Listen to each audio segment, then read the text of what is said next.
All right, I'm hitting GXAI again. And then I'm going to adjust the stop here. I want to focus on some of these sleeper plays.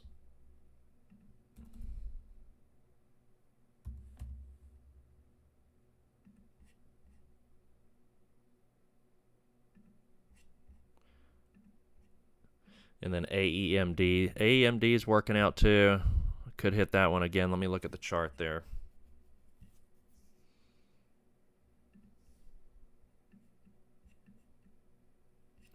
Yeah, she's heavy under VWAP as well.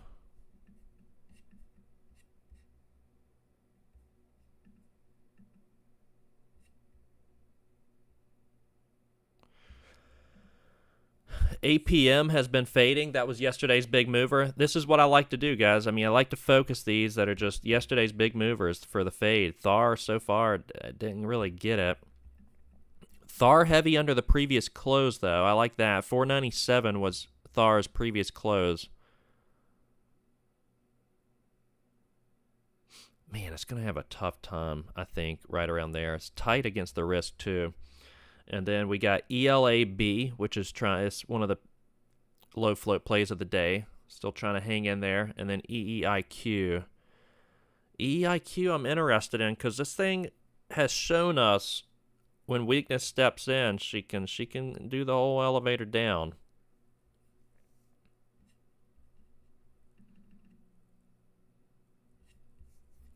Not sure if it's entirely the entry I want on it. GXAI, good. That one's pulling in some. I got some work to do on the account. We're at about $77 right now. We can recover that. I'm looking for a big day today. We just got to manage the risk well. Find the good setups and size into them.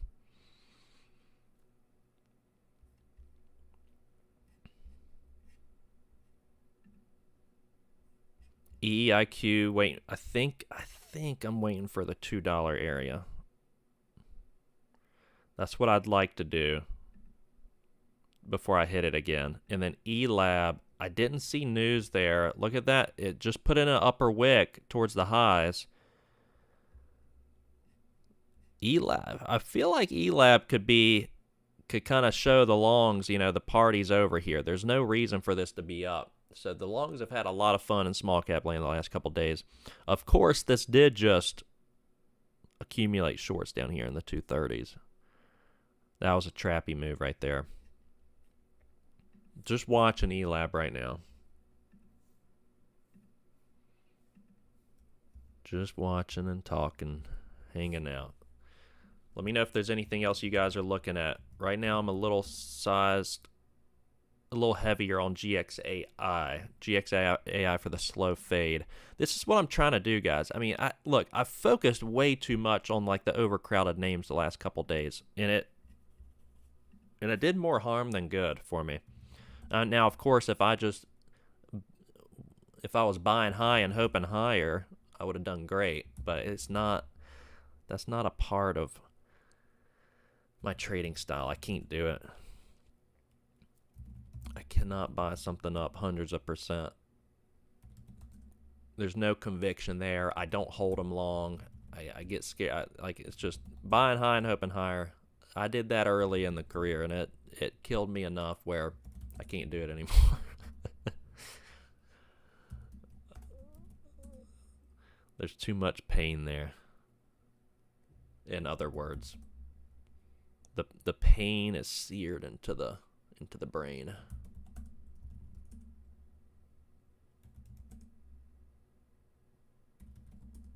All right, EIQ up at the highs.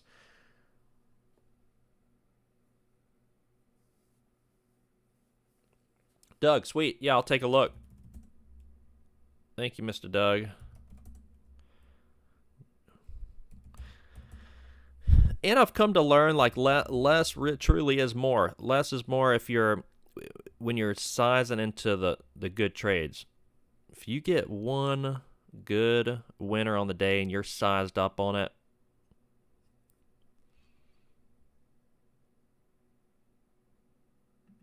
Michelle, sweet. Let's go. Oh, Elab. Elab, what we doing, Elab? ELAB attempting a high day break here. 380s is the area I'm looking at, guys. So I think I'm going to stab at ELAB. I'm going to take a stab at ELAB, and 380s, I'm going to hit it again. 380s, I'm going to hit it again.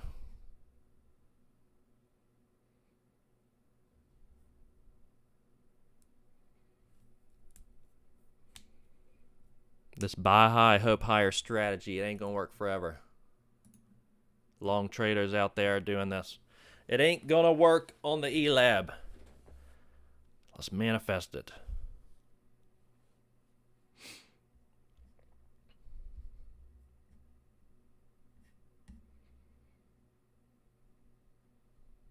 Maybe it will. 380s, 380s.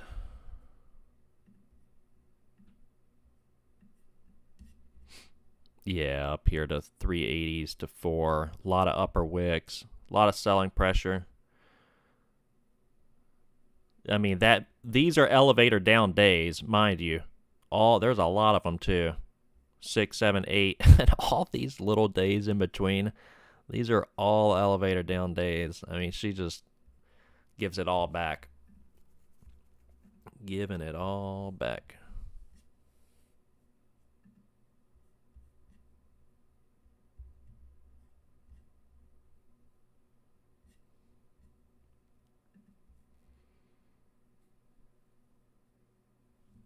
Michelle, when the kids start school next week. Yeah. Best of luck to you. And congrats on the kids going to school. One of mine started this week. It's been nice. What advice do I have? Press the other button that I'm pressing.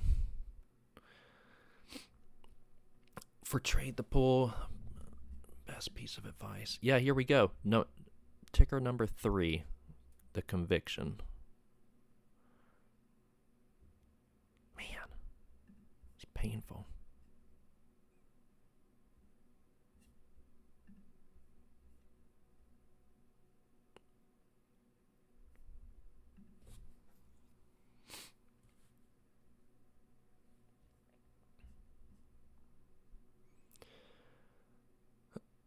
The best piece of advice.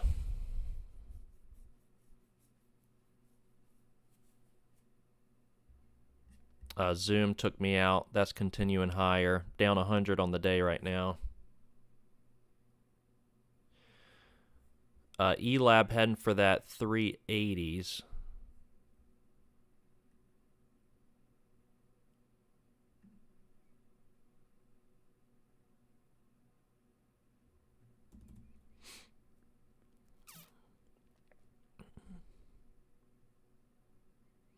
MG in the building. What do you hit this morning, MG? ELAB, I'm playing to scale to the 380s, guys.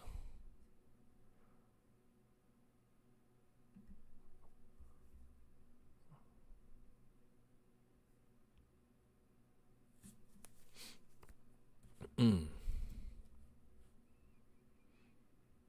300 at 340 right now. 300 shares at 340 is what I'm working on ELAB. I like the 380 upper wicks there.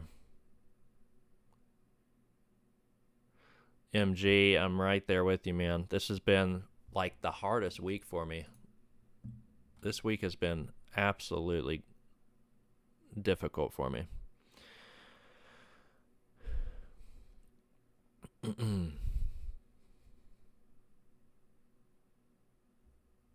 I think just any short sellers in general have had I've seen a lot of traders blowing up this week. It's been a tough one. Gotta just keep the risk managed. Keep the risk managed. Know your stops before you know the entries. Predefine the risk. As far as advice, Michelle, for like trade the pull, I mean, MG's probably got some good advice too. Versus another platform, I mean, AppBolt said focus on the. All right, here we go. If we start seeing signs of weakness, ELAB, and it looks like we're going to elevator down, guys, I'm gonna get heavy. I'm gonna get heavy on it.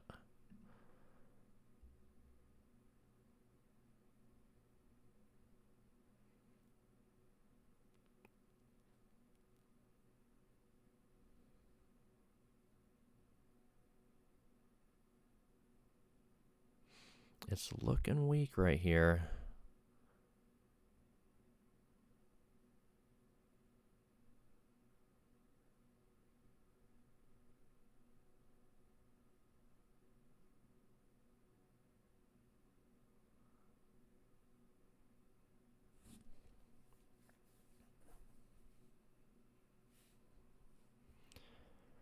I swear to God, if I hit this again. See, what I've been doing is hitting them, risking the highs. We hit 368, and then they just do a liquidity sweep right back up over the highs and stop me out. What did EEIQ end up doing? She's at 155 right now. Okay.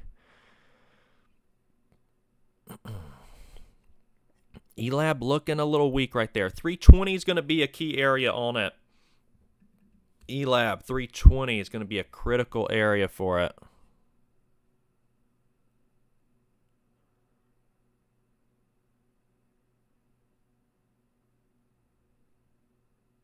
MG, you're trying to go long now this week.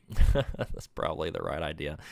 I know as soon as I flip reverse long, we're getting the elevator down, MG. You know, that's how it goes. This.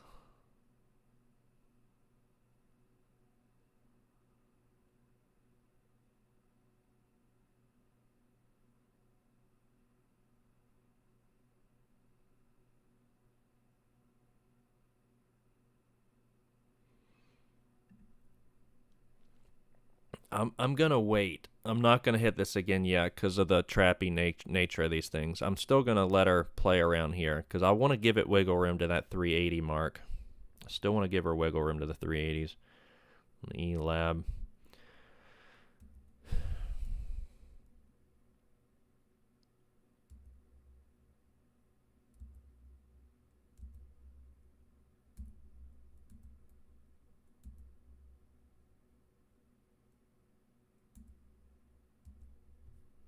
Yeah, this was probably my toughest week this entire year, really.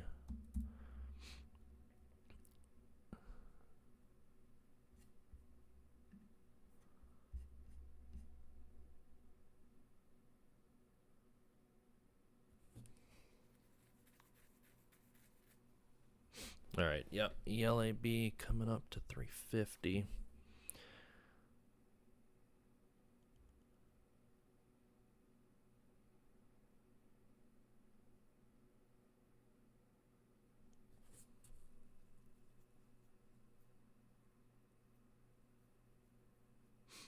Alfonso getting 5 cents a share. You're referring to this week or with TTP? Yeah, make sure.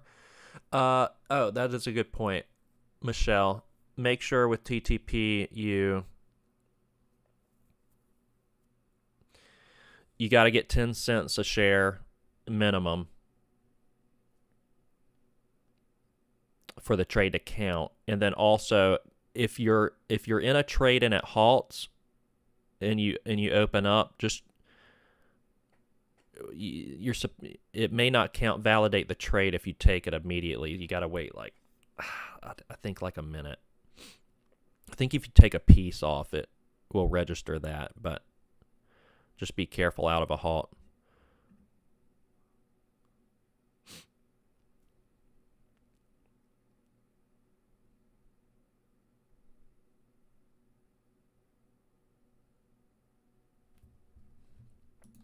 So yeah, traders.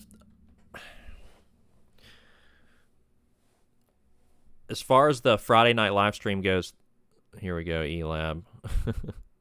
Up to 350. Like all you have to do this week is just buy a ticker that's up and you're making money. I mean, again, you're learning like when that stops working and the trade and the long traders that are doing that, I mean, take advantage of it. You know, like if MG sees what's going on, so it's like, okay, I'm gonna take advantage of it, but just know your risk, because I'm telling you guys, like the newer traders that are seeing every single ticker just go straight up, they start like expecting that every time they get into a trade. Okay, it's gonna work. It's gonna spike forever, and then when it doesn't work, get crushed. Capitulation. Fades can't do the Friday night live stream tonight, so I don't. Unless somebody else wants to do it in here, I may hang with the wifey. But if one of you guys wanna hang out and do the Friday night live stream, I'm willing to. Just let me know. All right, let me flip through a couple others. IXHL hitting 62 resistance, pulling in a little bit. EEIQ still holding up and kind of stair-stepping. I'm still watching that one. GXAI really not giving a fade. What a brutal week. It's really nothing. Thar, you son of a... About to revenge trade Thar.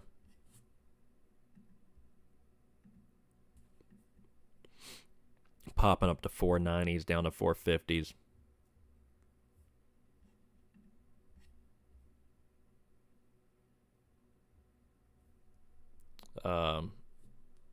Emmanuel on what? Dang it. I hate to hear that, dude. What'd you do? Did you break a rule or...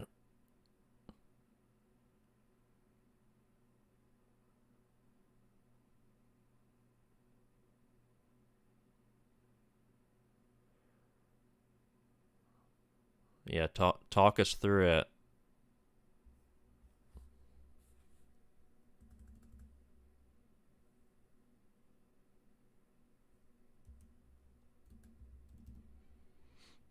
I'm thinking about hitting ELAB again, guys, if it pops here.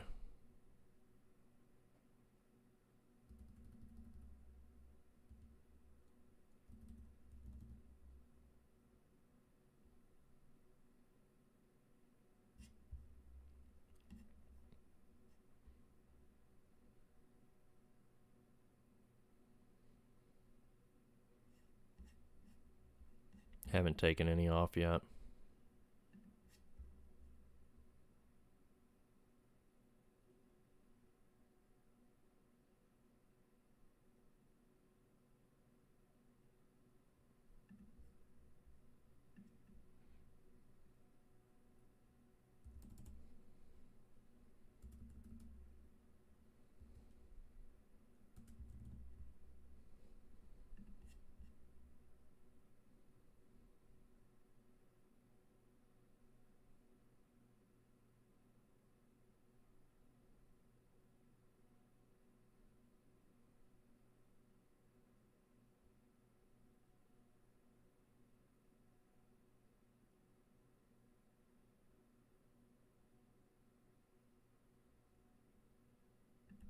Take 200 off, low threes.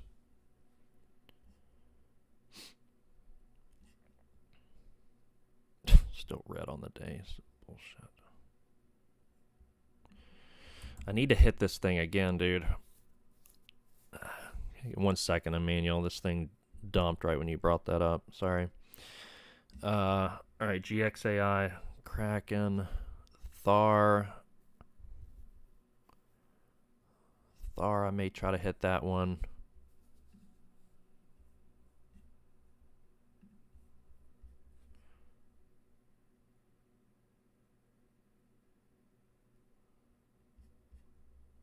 ELAB after that move should have a rough go of it. So I'm monitoring it for another hit on a pop.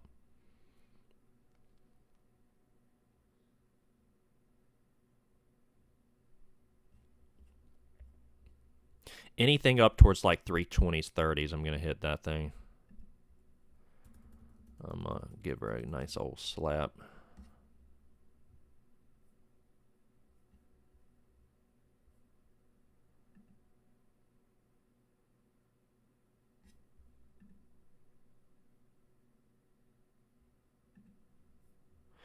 Okay.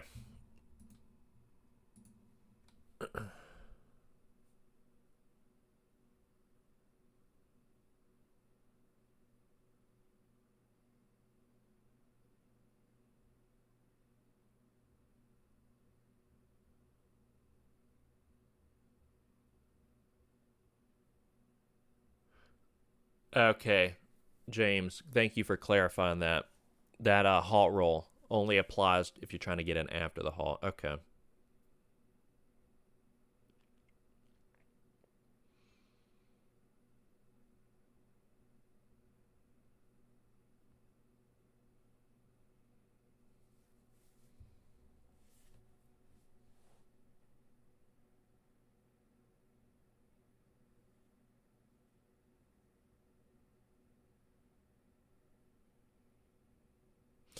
Yeah, Emmanuel, I'm sorry to hear that. PLTR. I'm feeling the same way today. Like, God, dude, that move.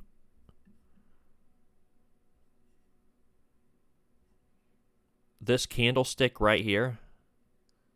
What a crazy candlestick, dude. That's nasty, man. Yeah, this PLTR, like, it looks good. Heavy under like 155, fading under VWAP. A nasty candlestick. Was okay, so what is Jerome Powell? I know was speaking at 10, so he must have alluded to like interest rate uh, cuts or something of that nature. Does anybody in here have that information?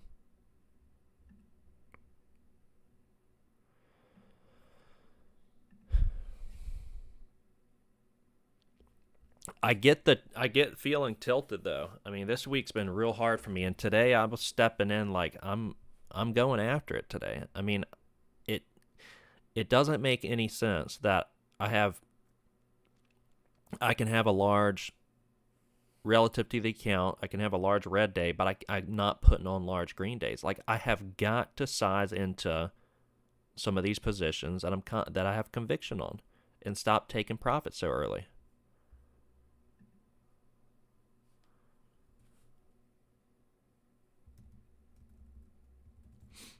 Here's what I'm gonna do. ELAB, I'm just gonna take it all off, but I'm gonna restart it.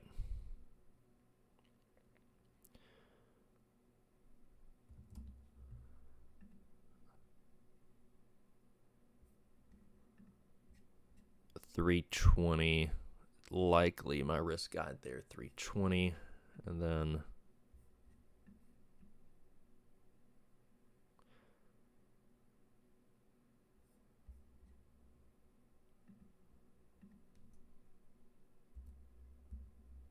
EEIQ just put in another upper wick up towards 174. The trendline EEIQ is on as this. Kayvon, how are you doing over there with that SPY push? You good?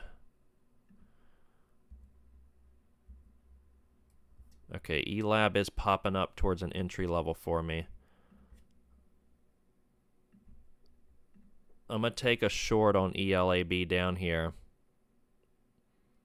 and give it like to 330, probably 330. I might even hit it again, really. ELAB after that dump there, man. I want to see the longs trapped and stay heavy. I'm somehow red on the day still. This is crazy. It's because my other convicted trades I did not do well on. The ones I sized into, I did not do well on. If GXAI works out well, I'm going to be good there because I got 400 shares on that one.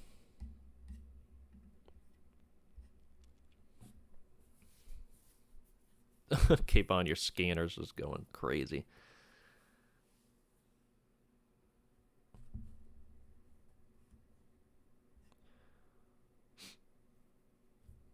Yeah, if one of you guys want to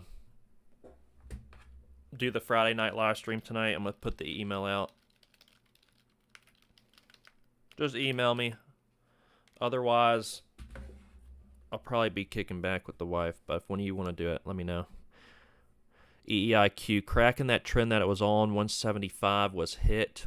Man, last time I shorted this thing into weakness, perfect fall, it didn't work out for me.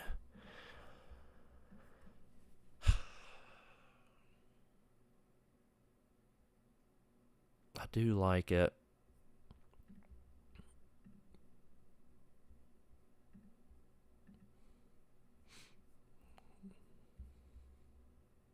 I'm seeing about 110 would be the bottom. We kind of floored out the past chart history down here, 110. Emmanuel, didn't you get like both of those accounts funded too? Not, oh gee, EIQ down in the 140s. Not rubbing salt in the wound. I'm just thinking like you've been trading really well. So if this week's just been a tough week for a lot of us.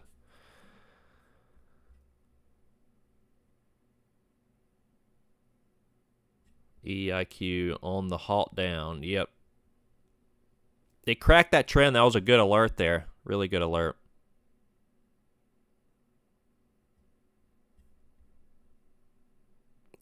Good alert there. Perfect fall.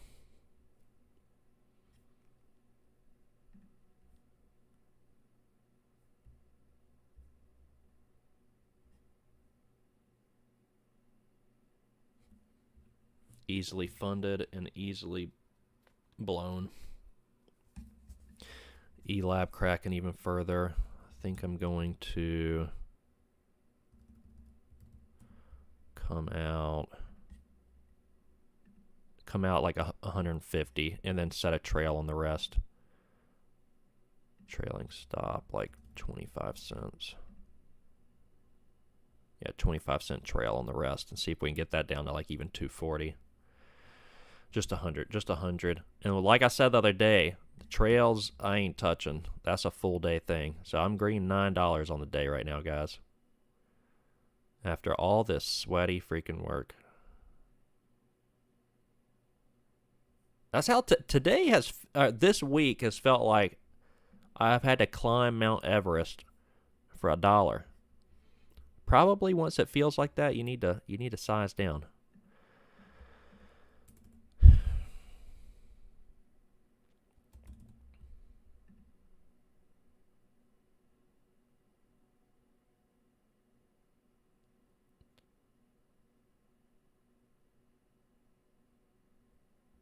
Okay, GXAI, good. We're working there.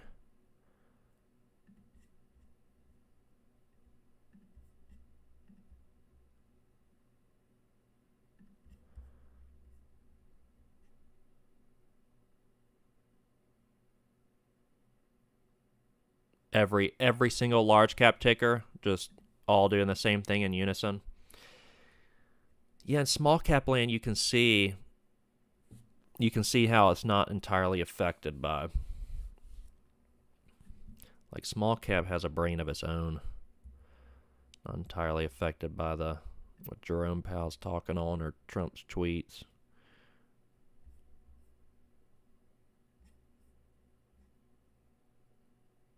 Okay, we're red on the day now, GXAI.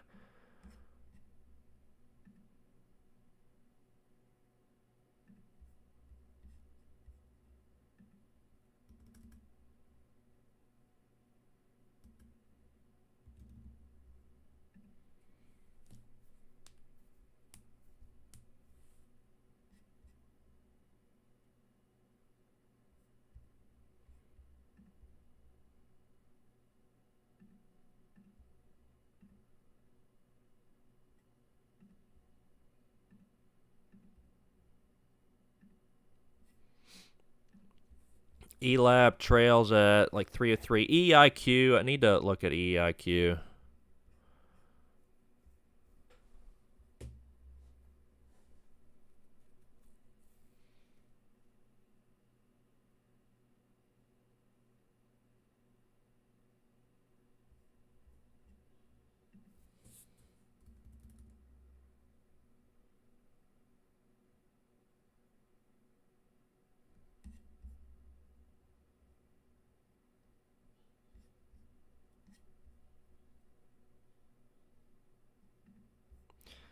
I don't know if I'm shorting this out of this halt. Last time didn't work out. Man.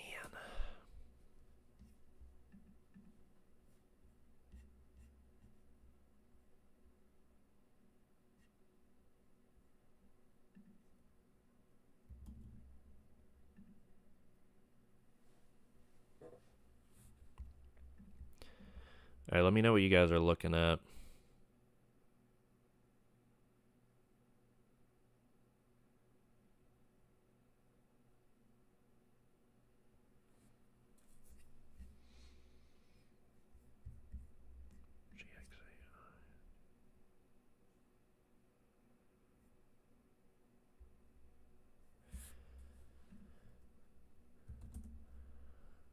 I'm going to flip through a few. ELAB, I like for a fade candidate. EEIQ, I think just opened up. Yeah, EIQ just opened up. Big upper wick it just put in. I mean, any kind of a pop up towards that trend is clearly a good entry because you have a very defined stop.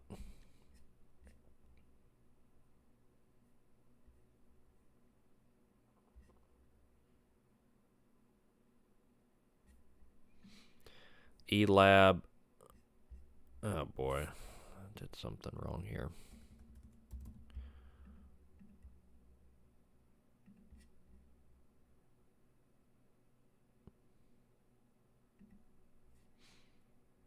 Trail got me in 50 shares for some reason.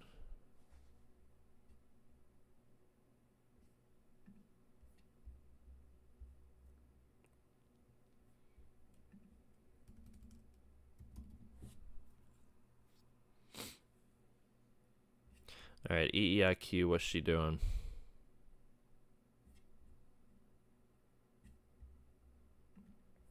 Oh, it is popping up there.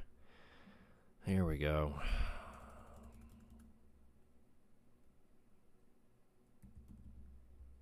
It's like I feel like I have to take this trade.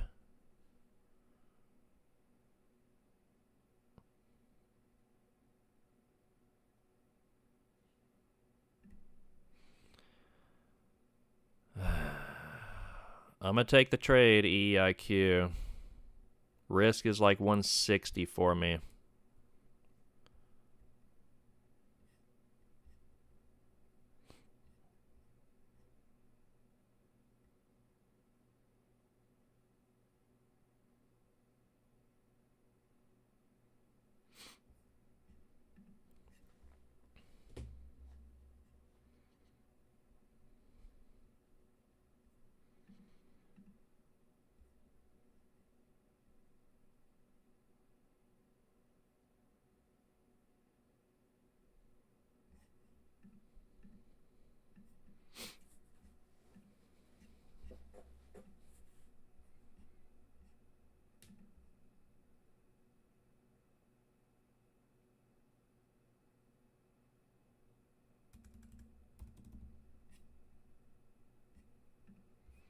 I've been trying to, milk some of these winners. I'm happy about that. ELAB, wow. Okay. Back in the 320s. Could I keep milking that one? Keep just scalping it? I mean, 320s should hold up there. ELAB, I'm going to reduce risk, but I'm going to smack it again up here.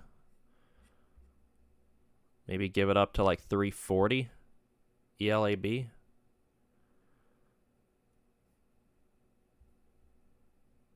For like just backside shorts.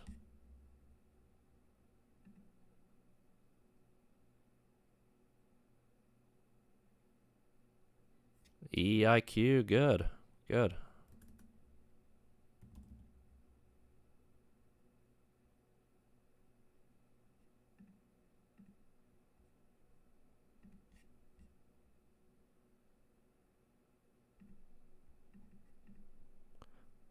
I'll take EIQ. I'll take the 10 cents right there. Pretty quick. Probably is a good fade on that one, by the way. But I'll just take that one real quick. For the 10 cents it gave me real quick right there. So Take EEIQ. See if we get another pop. Good alert again there. Perfect fall. And then ELAB, I'm going to try to work this one backside here. Honestly, I'd like to just set it and forget it. I feel like ELAB fades down to like 250.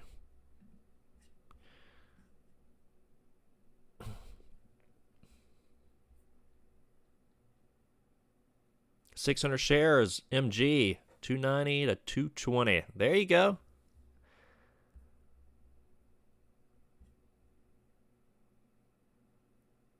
$290.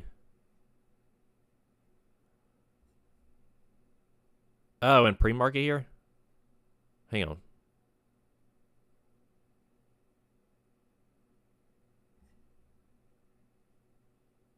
Oh, a long.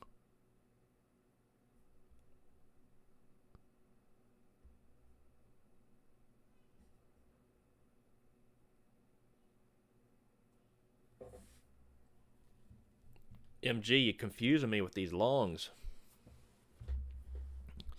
Not used to you taking longs over there.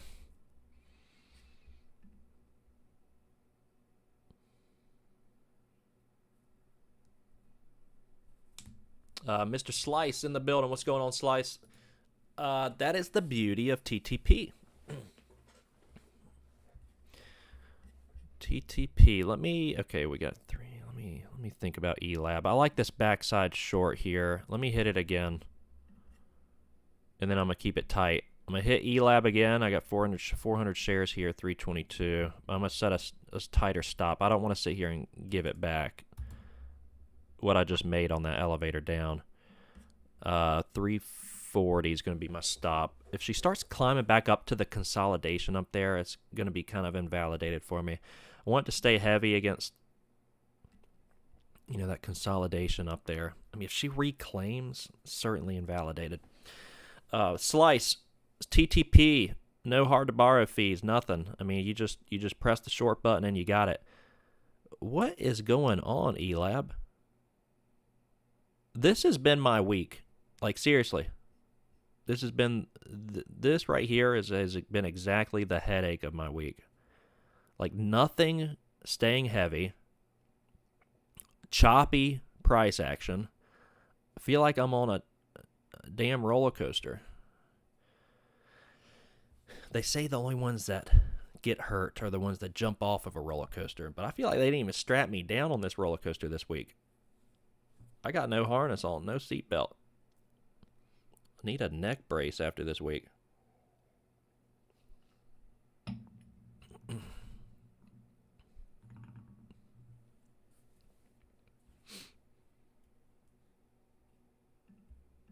All right, back down to 320.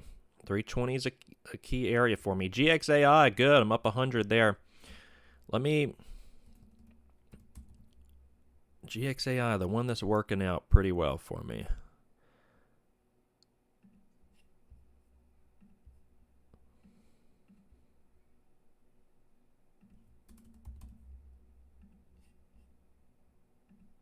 I'm going to take GXAI.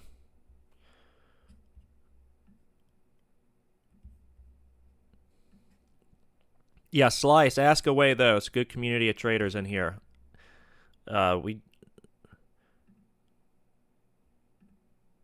This week's been very interesting though, for a lot of us. A lot of choppy price action this week.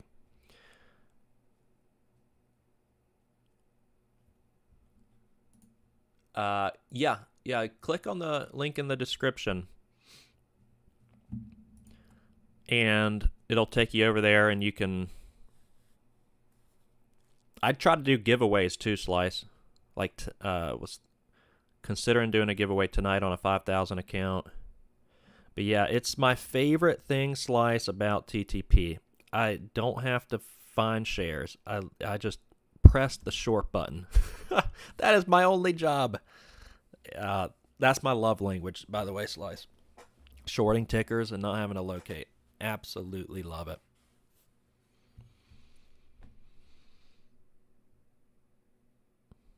Because those fees add up. Fades in here, man. He He'll tell you guys he spent $50,000 in locates one year, and now he spends L0.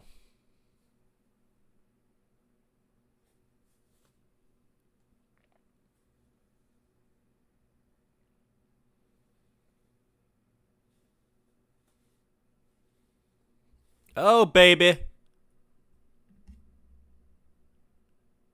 It's payday, guys. It is payday. Let's crack under 3. I'm going to take half off. Low 3s. Oh, that lower wick in the 280s.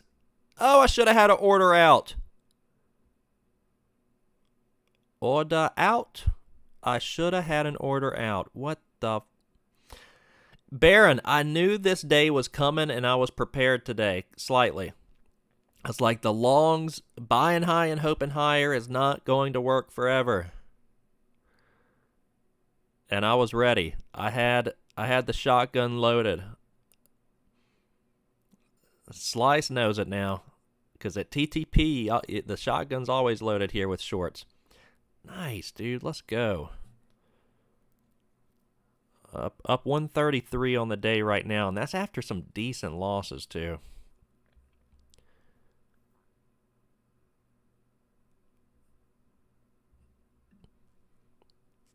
It's time to get paid, boys. I'm kicking back with 200 there on leftovers. See if we can snap down to like 280 would be nice. She's in panic mode, full capitulation, and I want to take advantage of it because the longs I've gotten used to in small cap land this week, just buying any ticker and it goes higher. And so when we're not, guys, I've been doing this long enough to know how the psychology behind it. That's the most important thing behind trading, psychology. I was telling Perfect Fall about it in pre-market.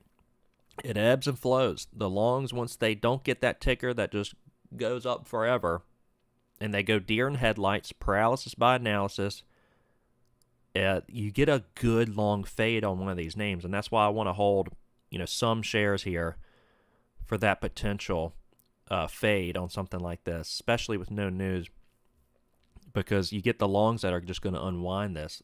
They're just buying. It's not curling back around, and you get a great fade on them. I mean, perhaps even down to 220 or lower.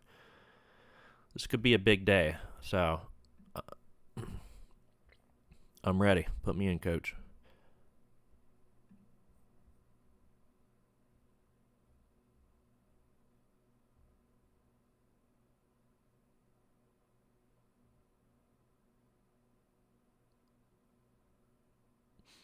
Baron, ELAP giving you trouble, can't find the rhythm on it. Yeah, I get it. I mean, the last 2 days, I was in the same boat, dude. Every time I took a trade, it was just, I could not get it figured out. THAR, APM, PTIX, like, I was getting tricked out of every single one of them, Baron. The last 2 days has been a headache for me. Absolute headache. Thankfully, I drank that headache away last night, and I came prepared.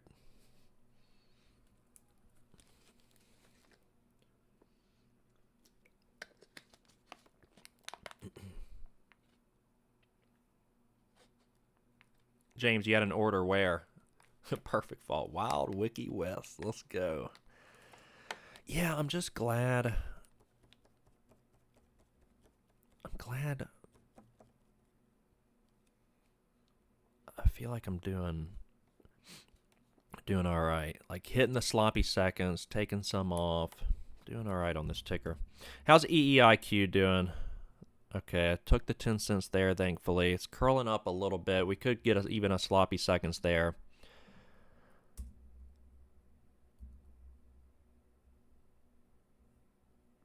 MODV. Yeah, I'm gonna flip around right now and see if there's anything we're missing. ELAB looks real heavy right now. Real heavy. I mean, 320. I mean, I could even size that thing, dude, against 320. MODV up over $1. Good eye there. Oh my God, OPEN with the short squeeze. Jeez.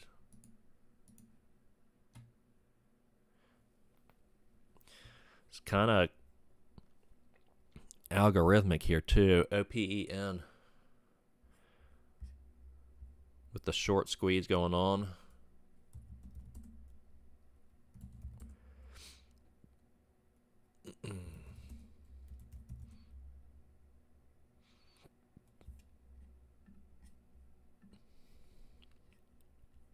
ELAB, I have a 322 average.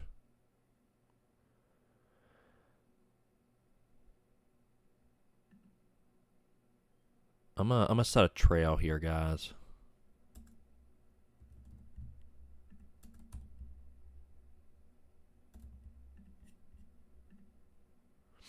$0.25 trail.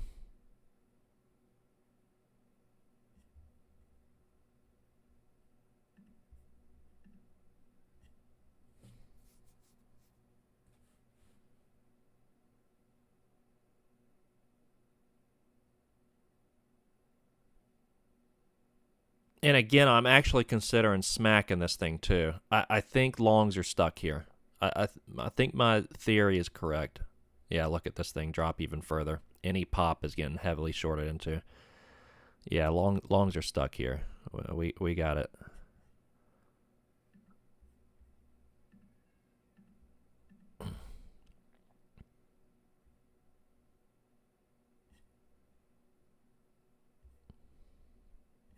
Man, I can't believe Fades, you in here? You missing today, man?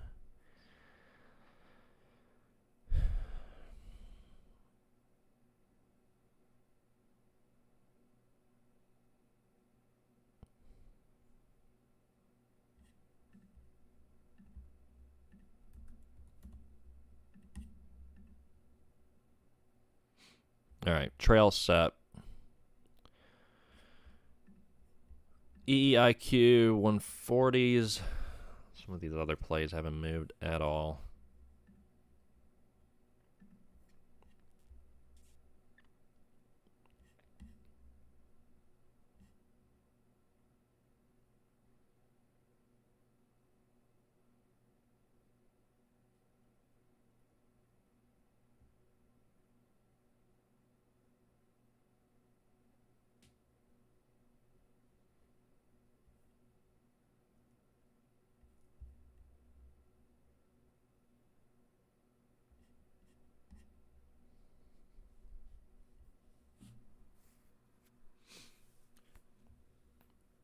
All right, what are you guys looking at? ELAB, I'm going to... honestly, I'm considering hitting it with some more shares.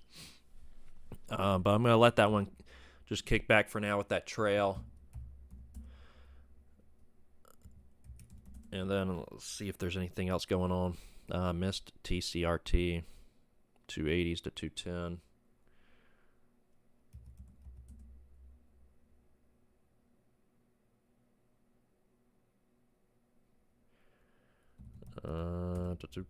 Let me know, guys, if you got any questions or any tickers you want me to look at. Oh, man. OPEN and Wolf. Wolf Magic 20. Look at this, dude. Man, I feel bad for you, Emmanuel. Like, this is... This is tough. I mean, right at 10, I guess, Powell spoke, and we should have been a little bit more on that, on top of that.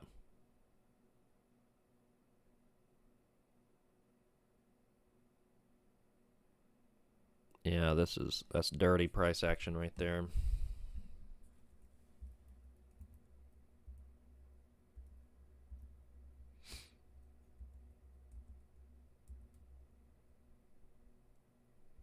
EEIQ slowing down.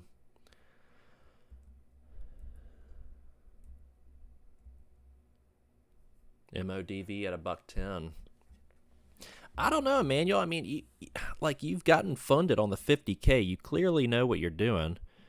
So, I mean, you were just in tilt mode and sized heavier than you should have. Was it more of a sizing problem and just kind of the unlucky nature of that 10 a.m.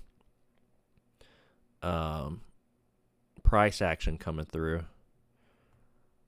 I mean, I certainly believe in you. I mean, it's not easy to get those things passed and funded.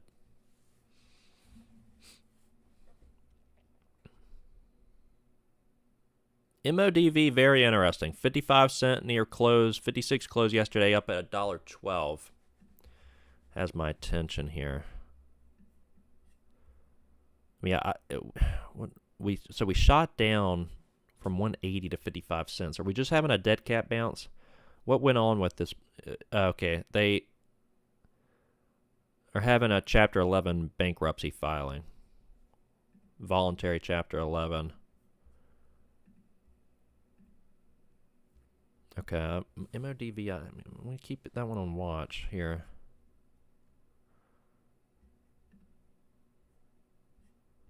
ELAB, my trail may take me out. It's at 305.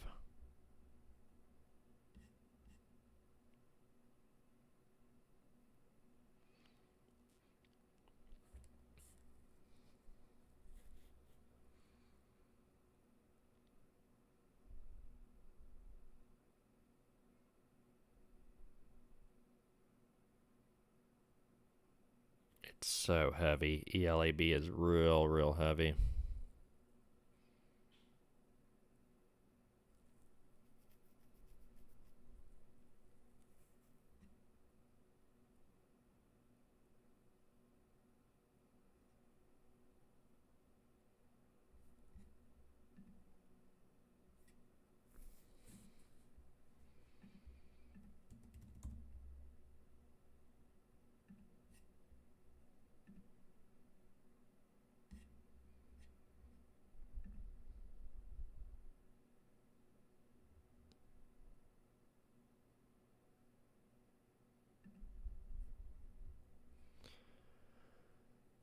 ELAB holding on that pre-market high. Open may fade. Yeah, open 455. Wow. EIQ heavy. Perfect fall. You crack me up. You're not even trading over there. You're the perfect fall, the alert moderator. Got your pre-market gains there, right? Green and pre-market. And just hanging out. Helping out the green team. Love it.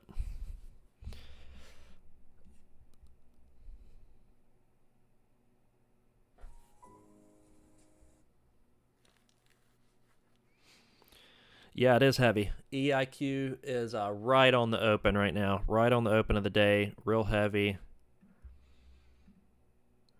I agree. About 110 would be the area to maybe be the profit target area on it.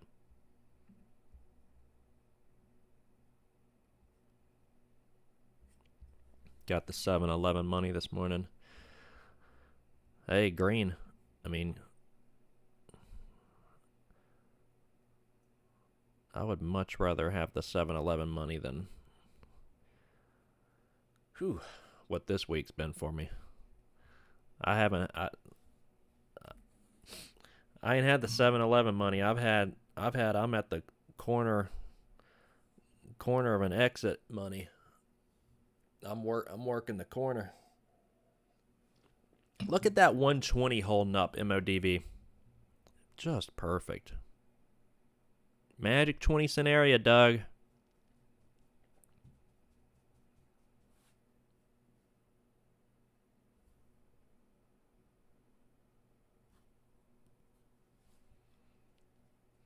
Yeah, dude. I was thinking the same thing here, Emmanuel, too. I wish I have been tracking that better.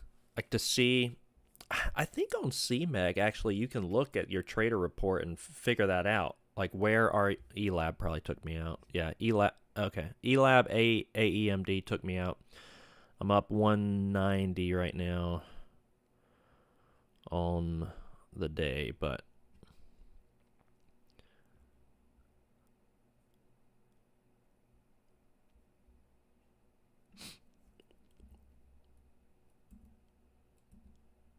I don't want to sound greedy. I'd like to push it a little bit on a green day like this, though. I mean, I really would. Things are working out right now for me, so I'd like to push it a little bit. Like ELAB, I may re-hit it again on a pop. EEIQ, I could certainly see that one going red on the day. It's green right now. It's like trying to hold that open, but it's got a lot of. It's real heavy.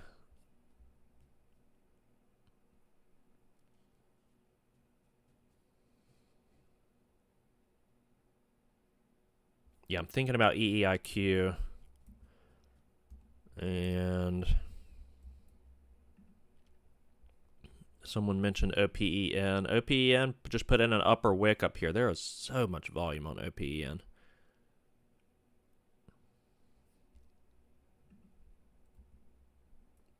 MODV is a maybe as well. So ELAB, I still like backside. Anything up there to 320, I'm probably hitting. And then EEIQ, I think goes red on the day at a certain point. I just need to time that entry. In mid-cap land, DFDV spiking up.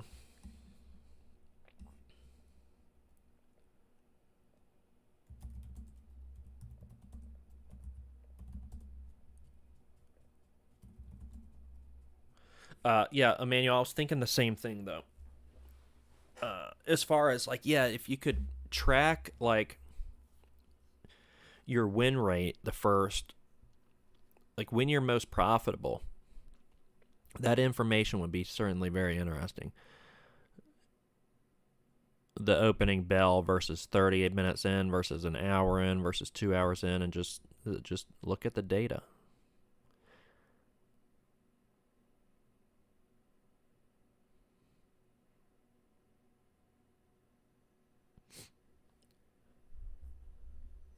I think I'm going to hit EEIQ.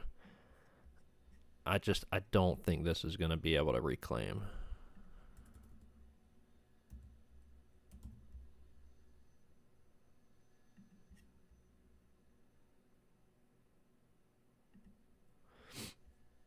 Yeah, I'll hit it right there. And I'll give it to like 155. So right now I'm going to play with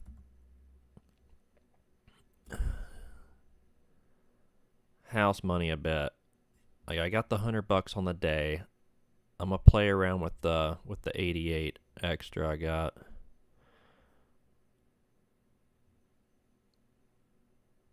And see if we can just keep this ball rolling. All right, 155 stop. Yep, on EEIQ. Okay.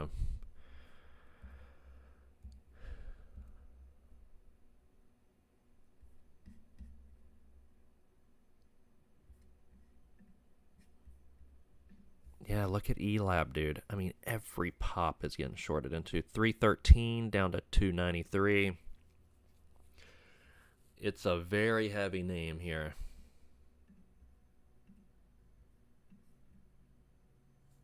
Lots and lots and lots of upper wicks in the past chart history.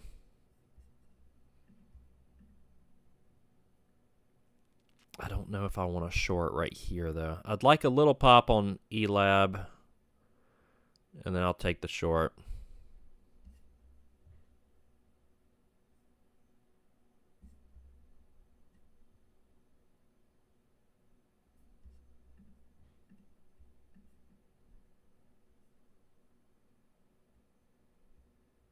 $290 so far is holding up on it.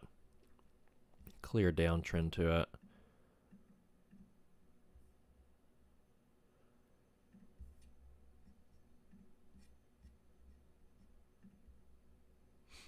But yeah, guys, I'm gonna kick back here for a little bit. Any questions at all?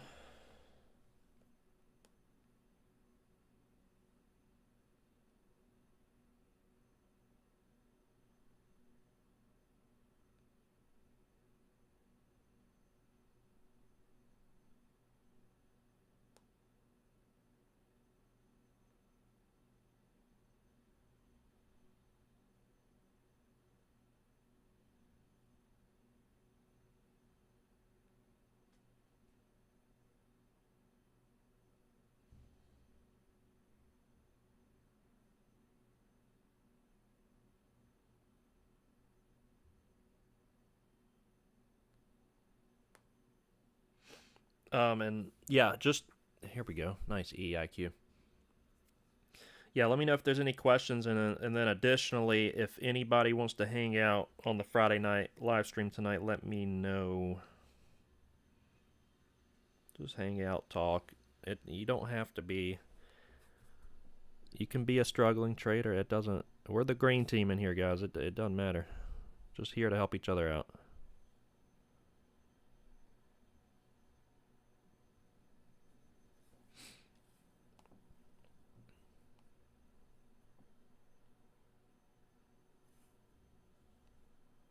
To trade is to struggle, essentially.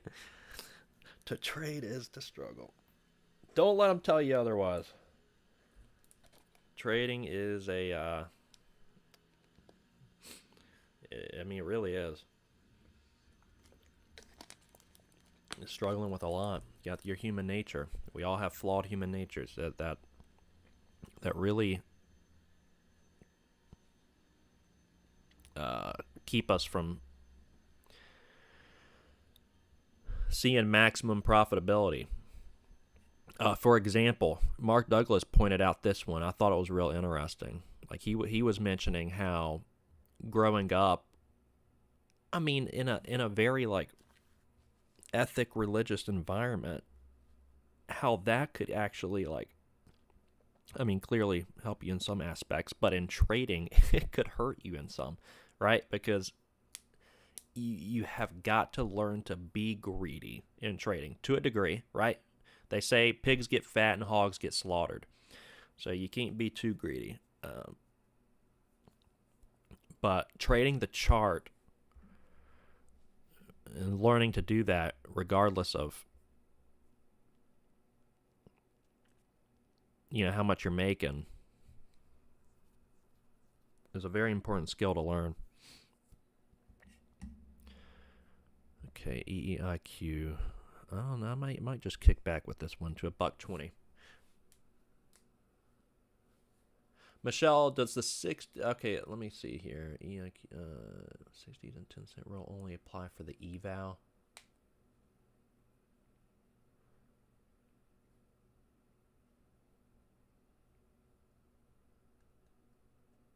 The rules apply for the funded as well.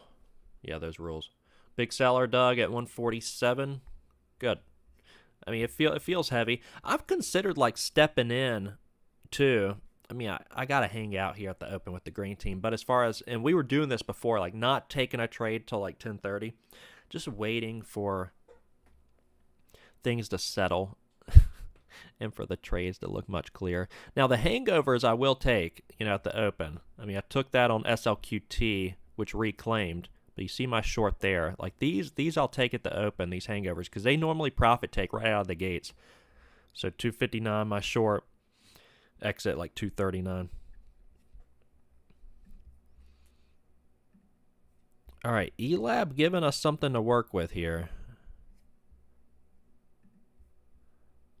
Now, speaking about pigs, am I being too greedy to keep re-stabbing this one?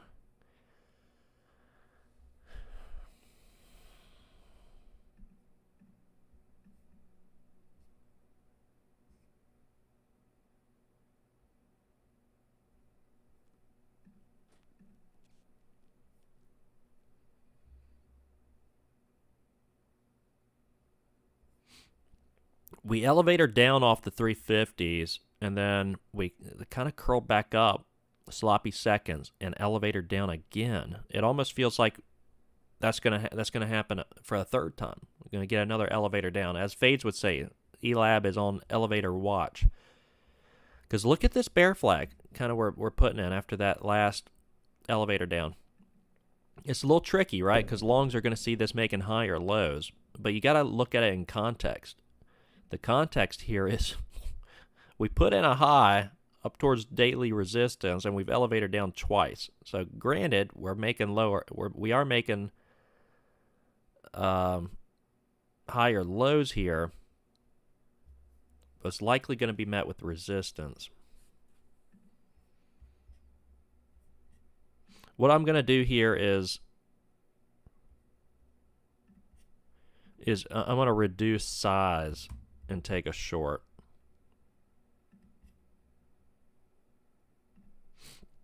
So I'm going to get involved with like 150 shares versus the 400 I was trading with earlier.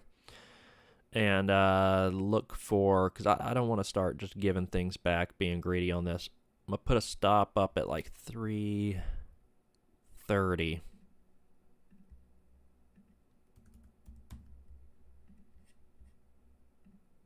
And just kick back with this and look for the next elevator down move.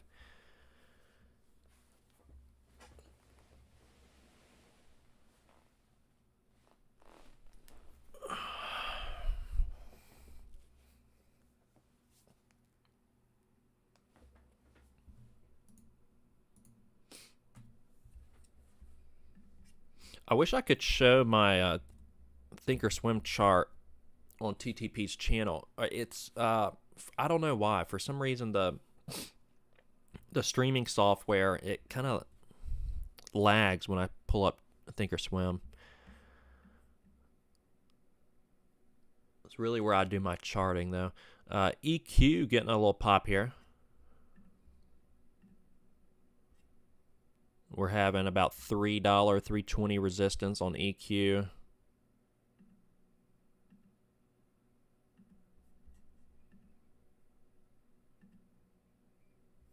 I'll put it on the watch list.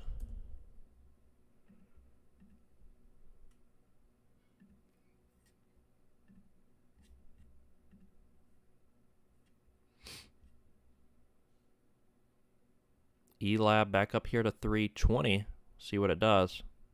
With 330 step on it.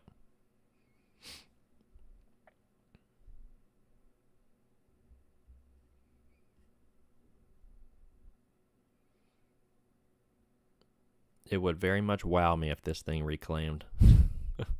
But that's why we're going to size down. We're going to size down, and I'm not going to just keep smacking this thing. If once it stops working for me, like if this trade doesn't work, I'll settle down.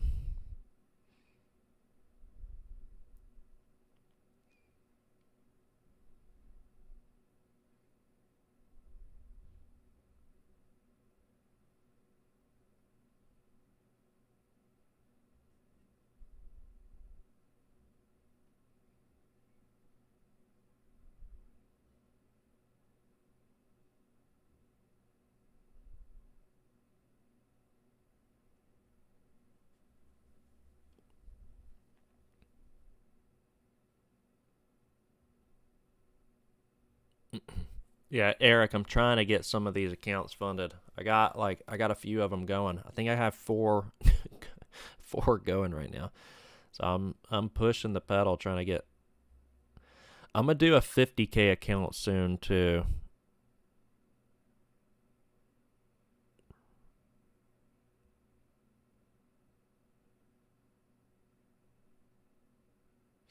I'm gonna do a 50 account soon too. Largest I've done is 25. I got 5Ks going, 25Ks going, and soon I'm gonna do a 50K too, and just see what works better with my trading style. Because I like to scale some of these plays. The increased buying power certainly helps. Like when I was trading those small accounts, and especially even the cash account too, Eric. The cash accounts are not enough buying power for me. Because like this morning, I was in 6 trades at one time. I like to trade through repetition. I think an edge is best traded through repetition, not through focusing on like one trade. So a cash account would make me focus on like one individual trade, and the ego is going to increase because of that, right? I want to trade like the house of a casino. I want to focus on the million hands played in a day of blackjack, not one hand. I want to trade the edge through repetition. So focus on the sum series. And I think the increased buying power helps me with that. So we'll see if the 50K helps too. But then you can see what's working and what's not working, Eric. So when you're in a lot of trades and you see the P&L, you can tell, what's working, what's not working. Maybe size some of the ones that are confirming, take off or reduce the ones that aren't. In your you identify the profitable setups prior to entering the trade, so you don't really have to do that much thereafter. Take the trade, apply the risk. For me, if it's a hangover, I'm going to size it a bit more. It's more of the pocket pair ace setup. And then backside here with ELAB and, reduce the risk some. EEIQ back down towards this open, guys. EEIQ back down towards this open. We'll see what it does. This is an important level for it.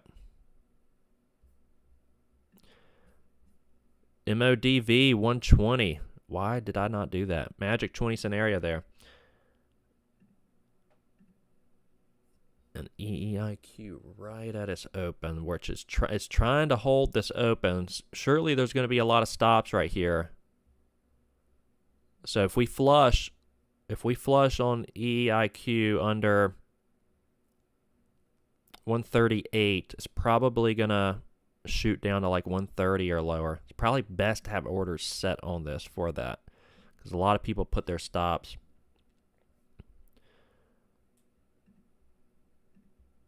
Let me go ahead and do that. Let me do as I say. 130. I'll put 200 shares out at like 132 to scoop some up if we flush.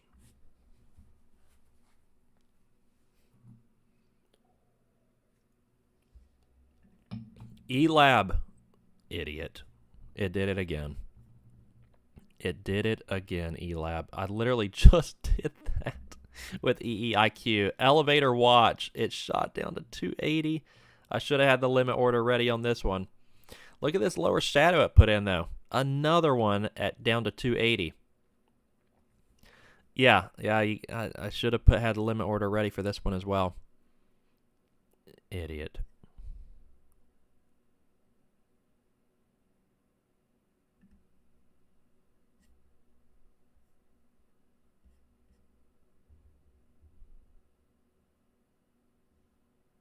I cannot believe that thing it's back up on its little trend that it has too. Look at the trend this thing has. I think I'm going to reduce the risk a little bit on this. The 320s that it just tried to top out at,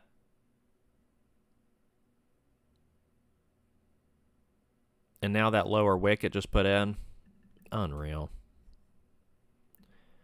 This is what this entire week has been about, though. You've been seeing the Wiki West, as Perfect Fall would put it. I'm going to reduce the risk down to... probably need to take it off. So stupid. Yeah, I'm out of it. I'm going to take it off. Nobody got their fill. And the shorts like me are now aggravated and just taking it off, and that thing's going to probably shoot up.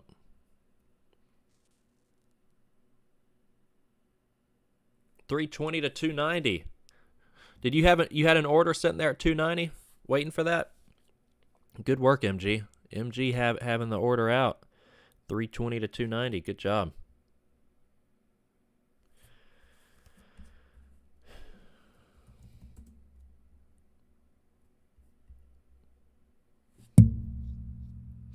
James ZNB IPO'd today.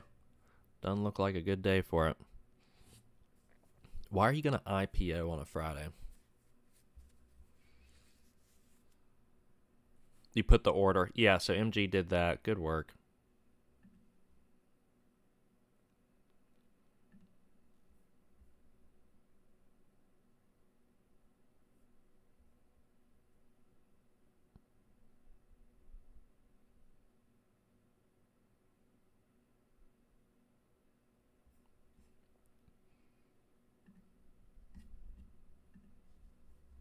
All right, EEIQ is down at the open, guys. I got a couple hundred to take off at 132. I got a fill. Wow, it worked for me. I called this flush down here. All right, I got 150 left. I'm going to trail them. I'm up 194 on the day right now. We're still pushing the pedal, guys. 150. Let's set a trail.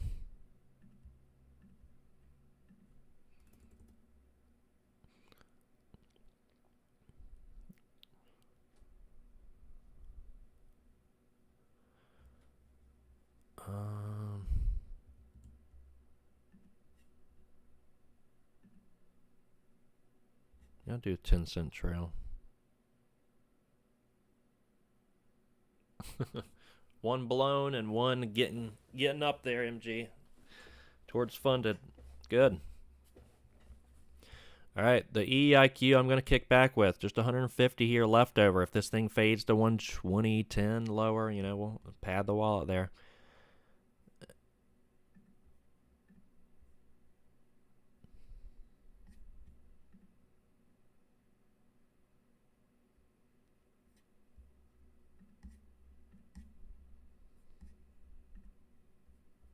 Good job, MG.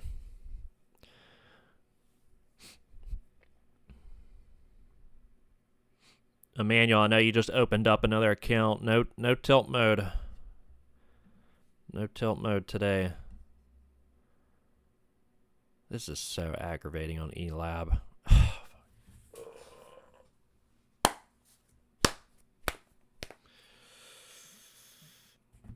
Look at what eLab just did again. That lower wick down there to 290.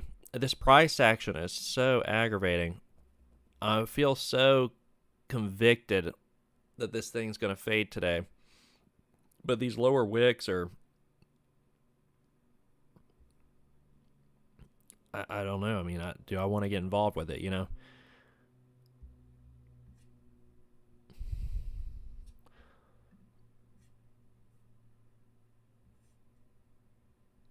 Every pop has been a short, but there's been so many orders out.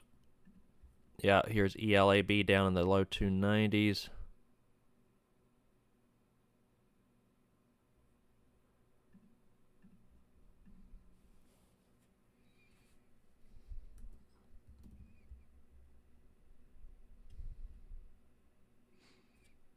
A pop here, I may try it again.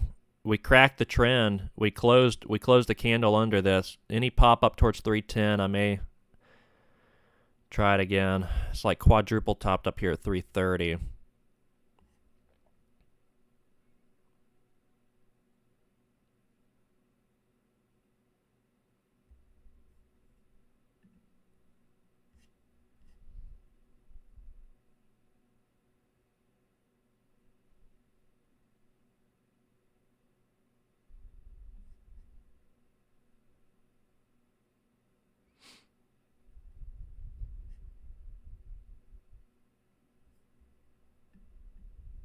Here's what I'm going to do. I'm going to break this apart into a couple entries. I'm going to size it just 100 and then hit it for another 100 up at like 330 if she pops up there. My last trade was a single entry, which kind of hurt me on this ticker. You probably need to spread out your entries a little bit for this ticker. So eLab, I'm going to spread them out just a little bit. Where we're seeing a lot of that resistance in the 330s, I'll smack it again up there. Otherwise, see if we get a heavy price action here and fade. It really is on elevator watch here.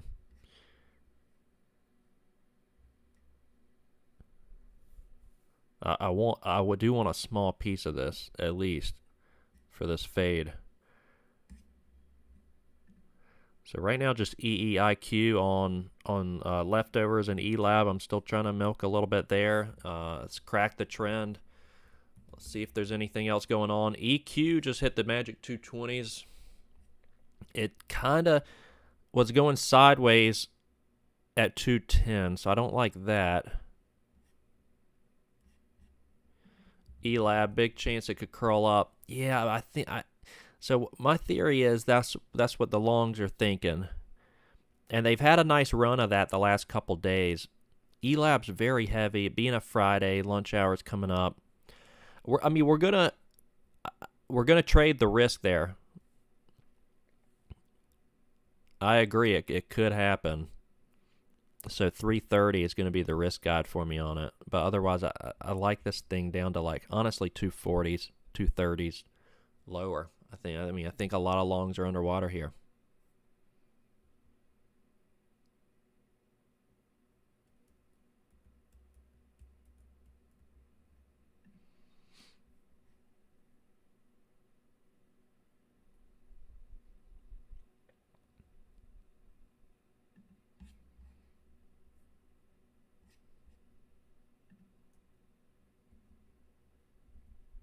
MODV making a new leg up.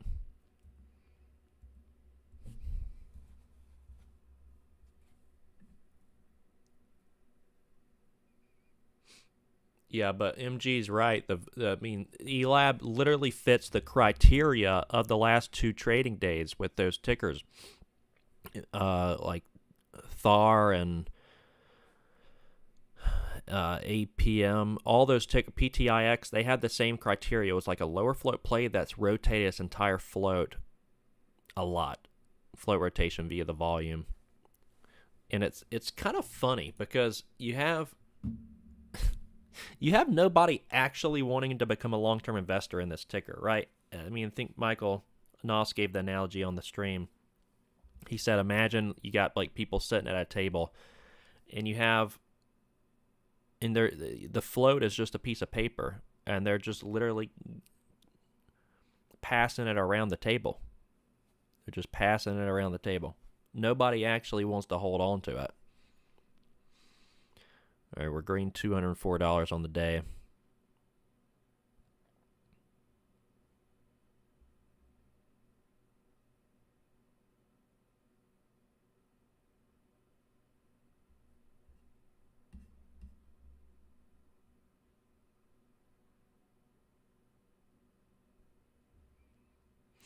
They may inadvertently become long-term investors on something like ELAB. Might be something that happens after the fact. Looking for a quick scalp and then you're all in. Yeah, good job, MG. You're doing so well. MG's good at like not over trading. I mean, look at my trades today. I have $50 in fees. MG, he goes in 600 shares, gets the predictable piece, gets out, does real well. I mean, you know what you do very well at. Very good job on that.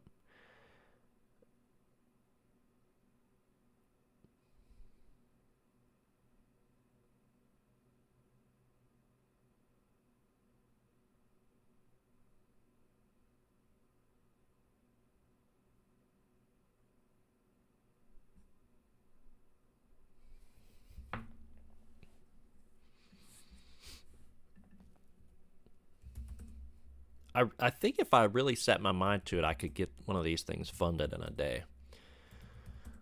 I just need really focus, clarity of mind,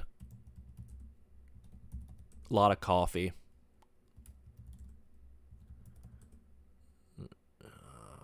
Size some of these winners appropriately.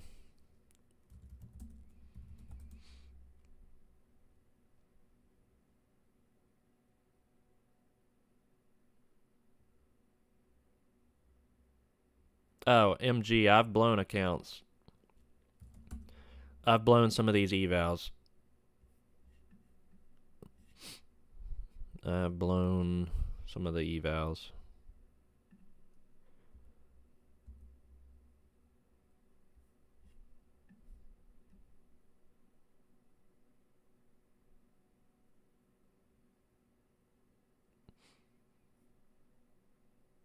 Well, this week, actually, I nearly blew one up. It's been a tough week. I haven't been trading that one today. I'm trading a max, a 25K max right now.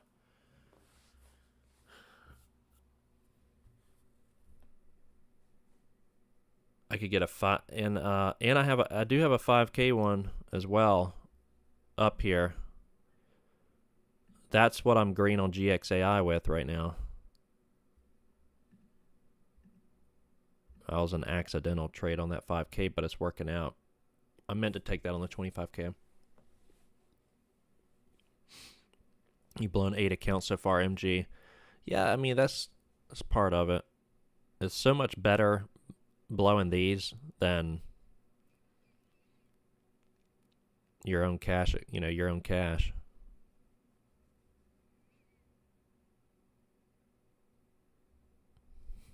Some of this summer trading, dude,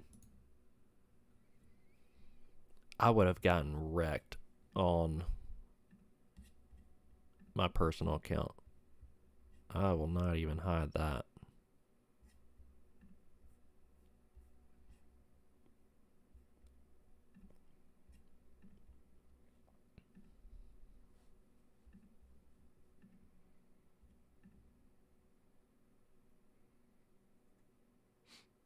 Yeah, I got 6 of these evals. I think 4 of them are live.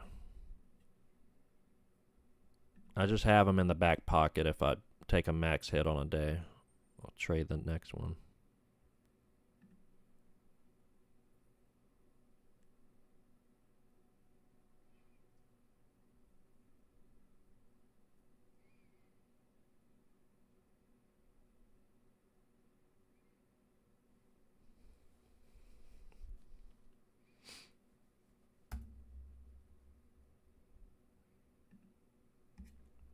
All right, what do we do here? We're up 200 on the day.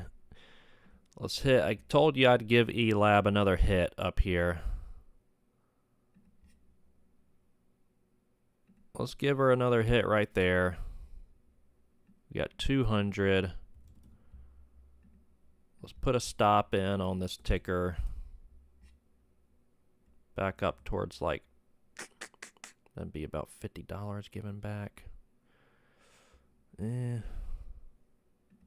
give it to 324.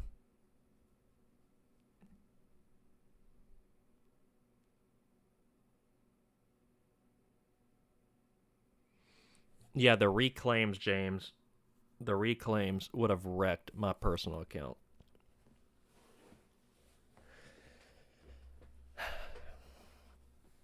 I don't have any shame in admitting that. Because those, I do kind of size heavy on those. Because they do work a convincingly large portion of the time. Like those sloppy seconds. Especially when you halt down. Like we saw this morning. I went pretty heavy on that EEIQ. Pull up the chart. You know, we're up from 50 cents to $1.50. We halt down, open up, and I just start smacking it against the highs, and then it pops up and makes a new high. It doesn't happen very often. But I can't just smack this thing into oblivion. Of course, it would have worked out here, but that's not the appropriate way to learn how to trade. You got to manage well. That's results-oriented trading versus process-oriented. Let's get another elevator down, Elab. Oh, I should have an order out. I should learn from MG, because when this thing elevators down, I need to have something ready. 280 is where we've been seeing the lower wicks. Let me have 100 out. Right here, like 281. Right there at both of those lower wicks.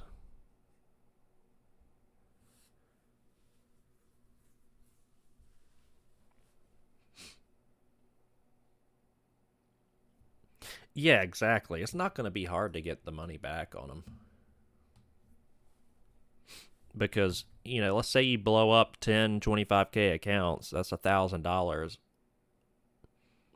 And let's say you're making, like MG's making $1,000 in a week, right? Or a few days. And then you just get her right back.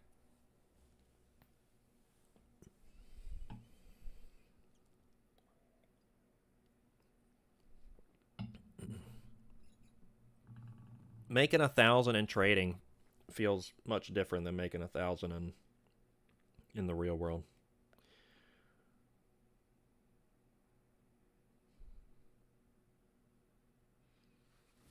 What did MODV do?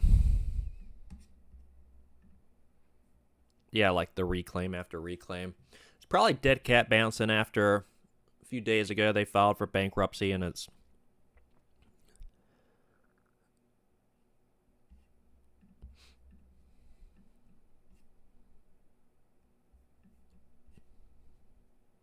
at a certain point, I'll start hitting it. Got my line out about 150 on it.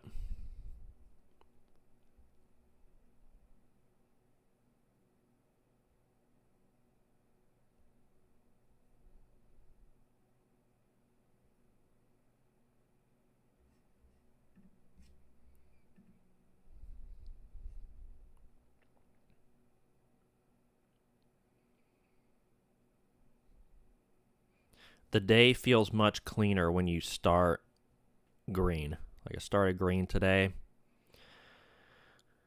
It just feels much easier. You're not immediately just trying to dig yourself out of a hole. You're focused on good setups.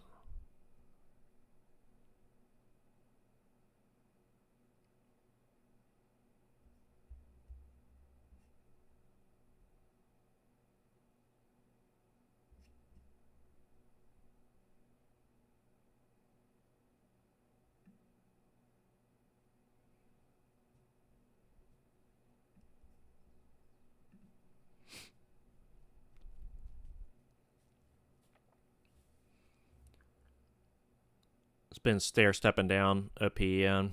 Yeah. Good stop, though, managing the risk. MG used to do 1,000 every week in the old account. I remember because you would withdraw like every week. I don't mind that. I don't mind that thought process. Like, because the more your accounts grow, the more risk people normally put on. We've heard this story time and time again. People making a lot and then losing it all. So I don't mind what MG did. It's like make 1,000, withdraw 1,000. Put your back constantly against the wall so you are managing risk always very well. So keep your back against that wall. Keep that risk tight. Manage it well. Rather than, okay, I'm up 4,000 on the month. Let me increase my risk a little bit here. Probably not the right approach.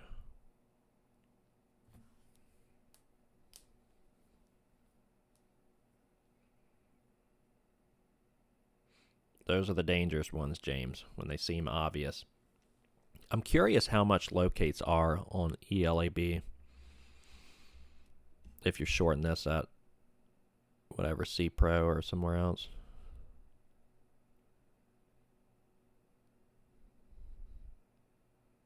Well, it's causing longs to be very cautious here because right now, after that backside play, every time this thing has popped, it has just shot straight down. That's why it feels obvious.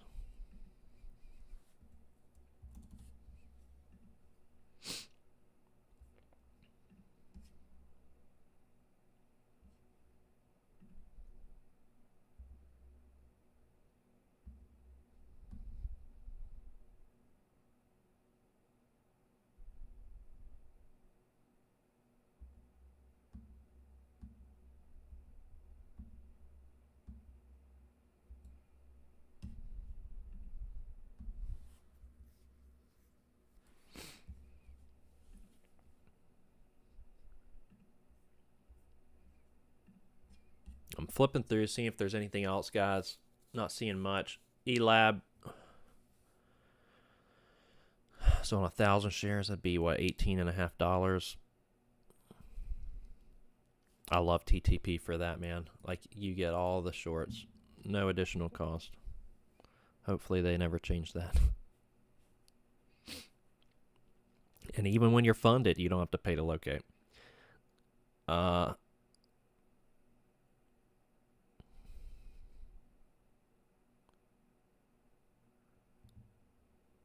As far as the level 2 goes, I'm not a huge level 2 guy. So someone else in here may be able to better answer that.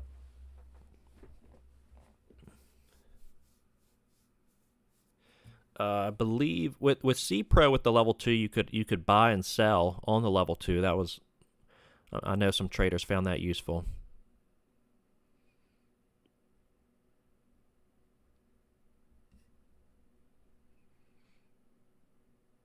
James, risking your small profit, ELAB. If anything, break even.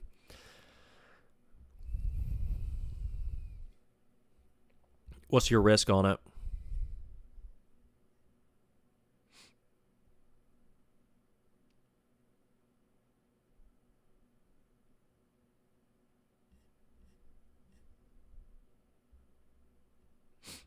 It irks me to no end when I see all these traders online just posting their charts and P&Ls and whatnot. Like, tell us what the risk was. And there's usually never an answer to that.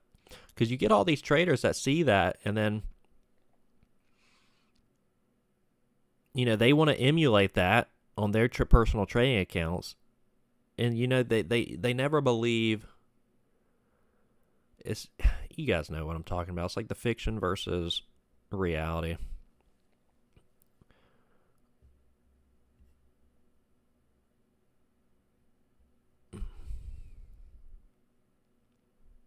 Everyone always kind of wants to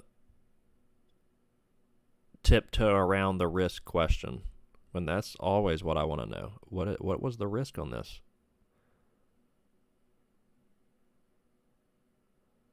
$340. Yeah, that's a good risk level.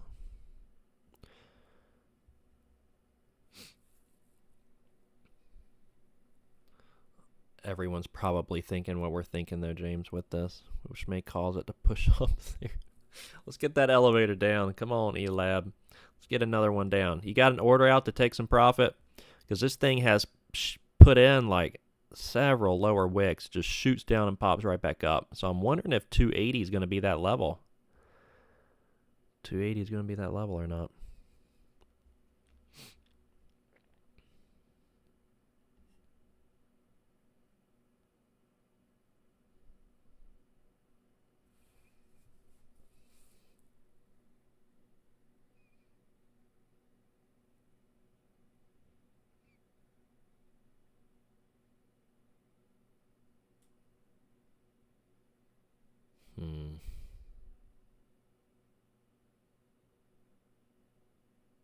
It's certainly slowing down.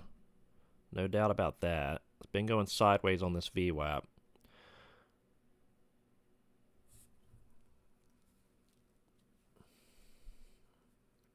Our long still holding and hoping here. Has all hope is lost set in yet? The all hope is lost moment.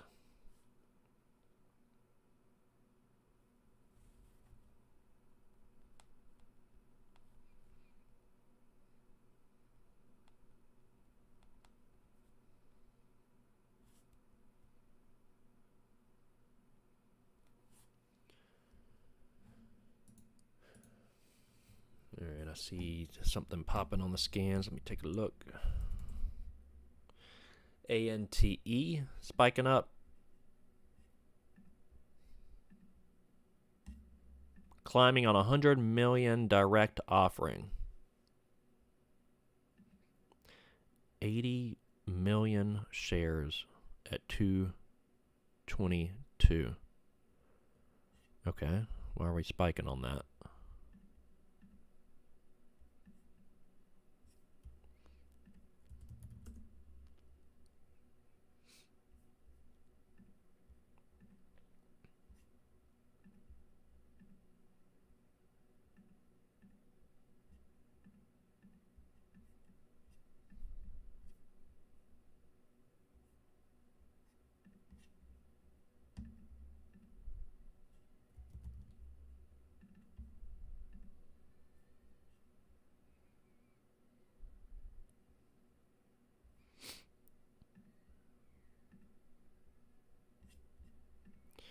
Elab under 3. Let's see what she's going to do.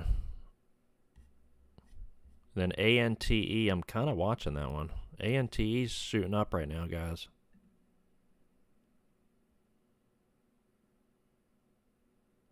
On a direct offering. Just hit 52-week highs. I'm going to hit ANTE up here, 362. I'm going to give it to $4.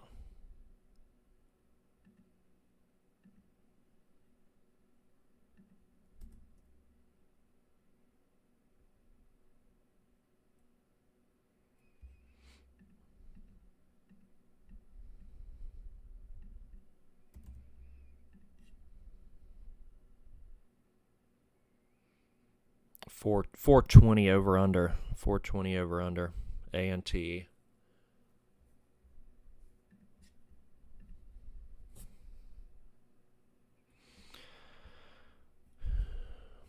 I'm taking a look at this chart. I'm just confused by the offering at 222 with the spike off of that. If anyone has intel, let me know.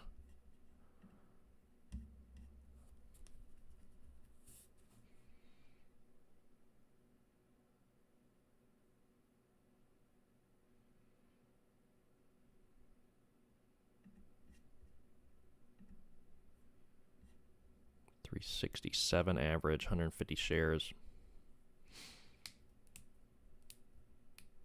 So E-Lab's working right now. Looks like ANTE. I'm gonna give to about that 420.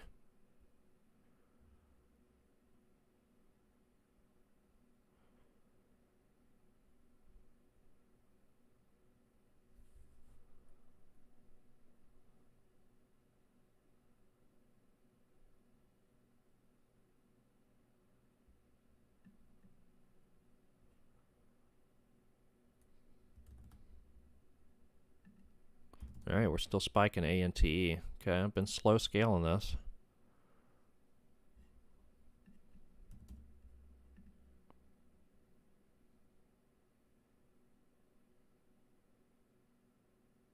MG's waiting for 420. Good, good. You are a patient one.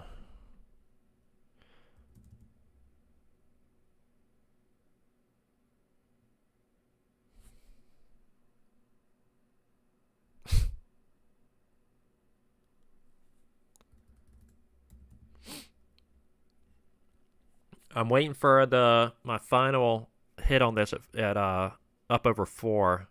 MG's waiting for the 420. ANTE, this could be good on the day. I just, the news doesn't make sense for me. They're offering at 222. They have 180 million direct offering.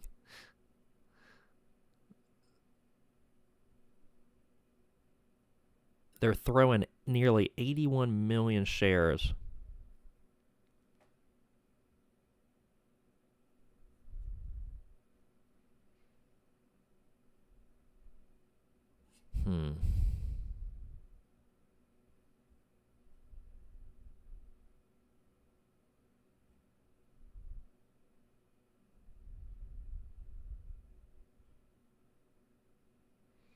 They're immediately exercisable at an exercise price of $334. Offering expected to close August 27th.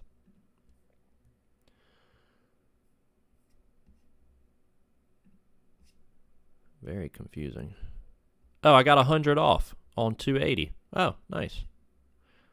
Cool. Okay, my order worked on that. Very cool. ELAB, I'm going to set a trail on that with the last 100. I got that 280 order off somehow. What a miracle. Let's do 25-cent trail on the rest. I'm in the zone somehow today. I got to just keep trading. I got to sit here and keep trading. Okay, 390. Okay, here we go. ANTE.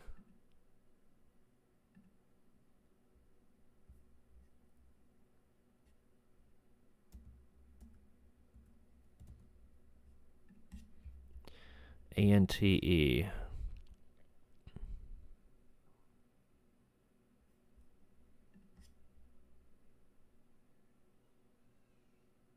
I'm going to take 75 off at 337, and I'm going to look to hit this on another pop.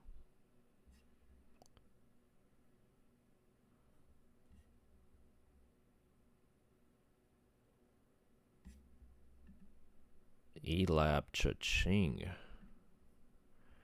All right, ANT, I'm going to look to hit this on another pop here. Yesterday, this thing dropped from $3.20 to $1.80. Oh, baby. ANTE, come to Papa. Let's do that again.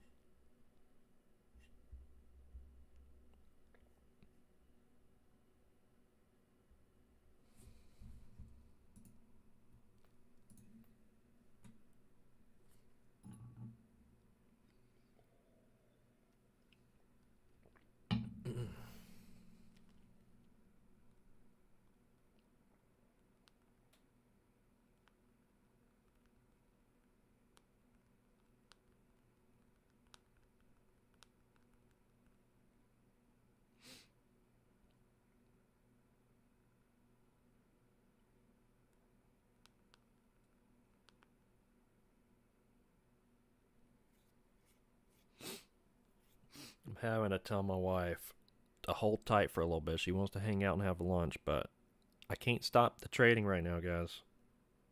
I haven't had a day like this in a long time, so I need to keep this going.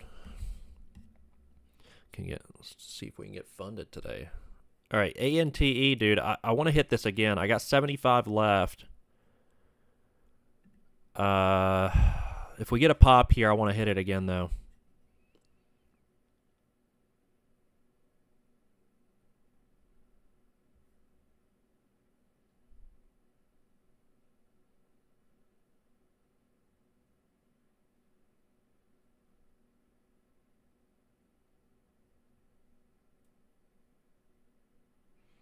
That bolt, we got priorities, man. We got priorities.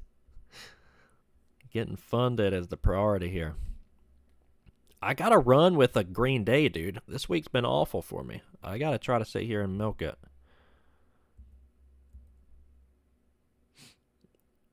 ELAB on the trail. Excellent. Flip through some tickers.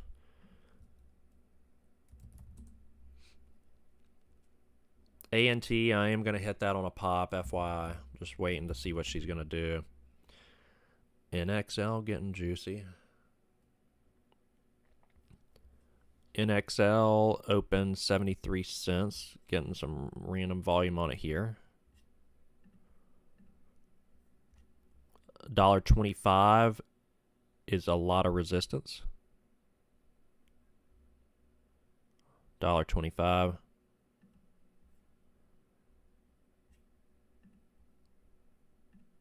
Okay. All right, I'm gonna watch that on NXL. I'll keep it on the watch list for 120s. ANTE is really heavy, man. God, I want to hit this again.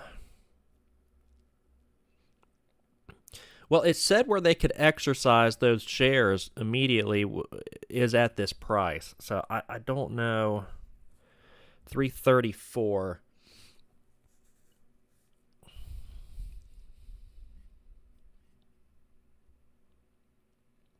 It's going to expire 5 years from the date of issuance, those warrants.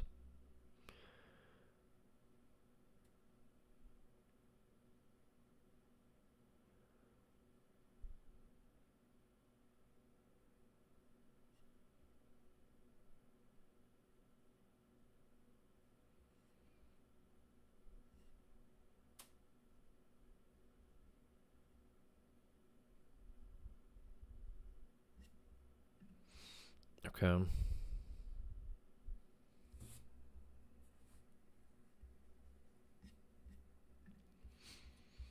All right. E-Lab still heavy. Trails at 297 there, man. I could see this thing in the 230s. I'm loving that one. ANTE, still waiting for a pop there. Anything towards 360. Yep. Like that right there. I'm going to hit 351.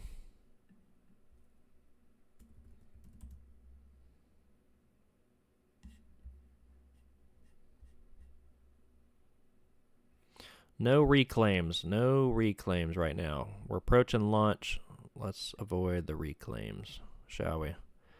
Let me set my stop on it, just in case she wants to get crazy. Up there to 380.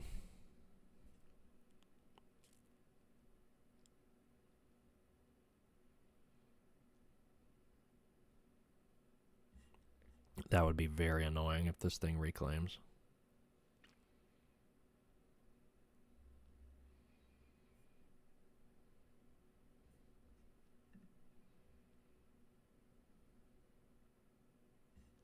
Bouncing off VWAP.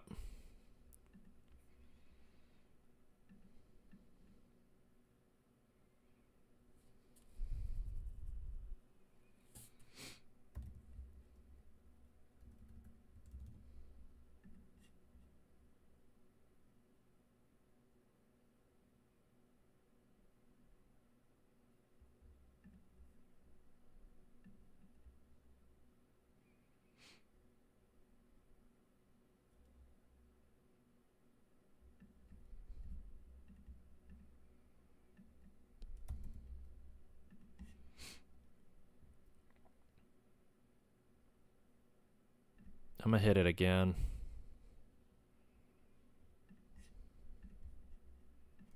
For 225 shares. I'm going to keep the stop up there, though. 8383.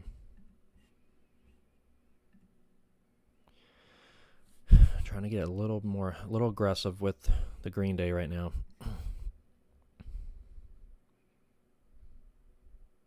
This is one of those like sloppy seconds pop. I need it to stay heavy against the highs there. That's the idea for me. MG, still waiting for the 420. I certainly hope we don't get there. I mean, I could take it off.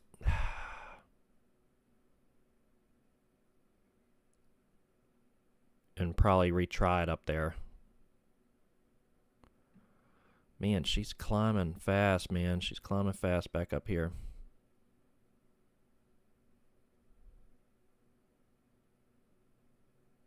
Why?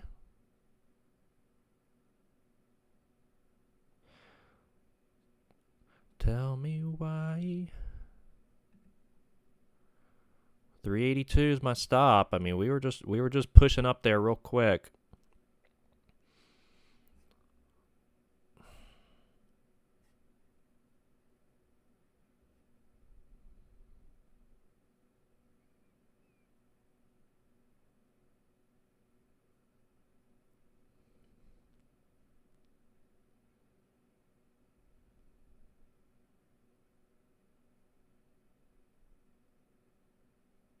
You got your order just sitting there at 420. Love it.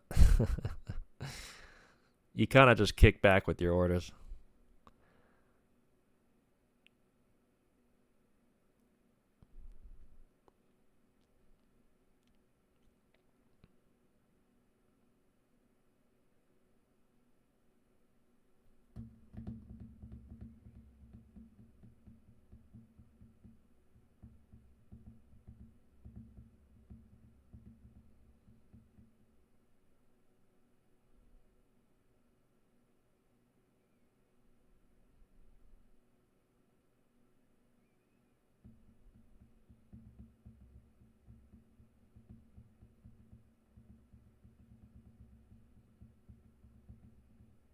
I want to see this back in the 330s, really. Okay,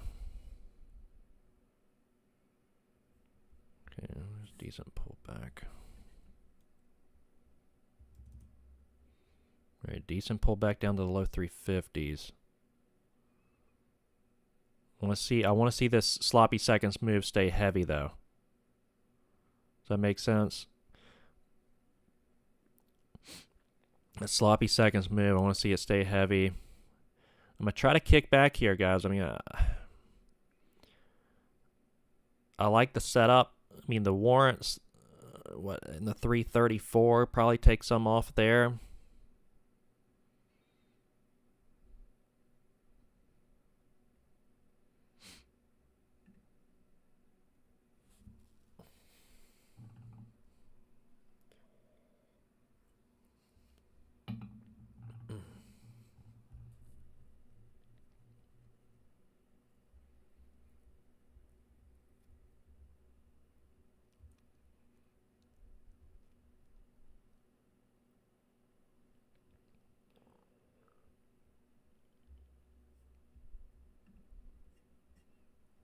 We need to get under that VWAP 333. So we put in the sloppy seconds 370s. Stay heavy off of that and get under like 333. A 359 average. Not in love with that average.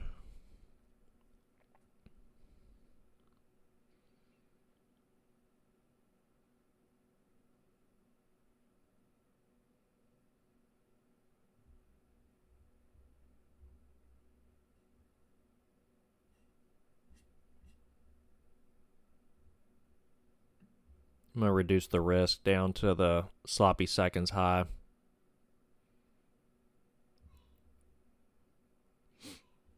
Around the 370s. Want to stay heavy against the 373-ish. I'm reducing the risk there. I'll reassess the situation at 420, similar to MG.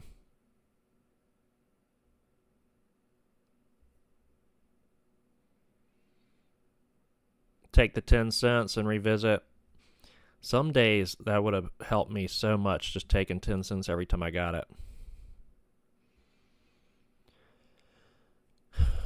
But really over-exaggerate trying to let some of these winners work, because it is my struggle.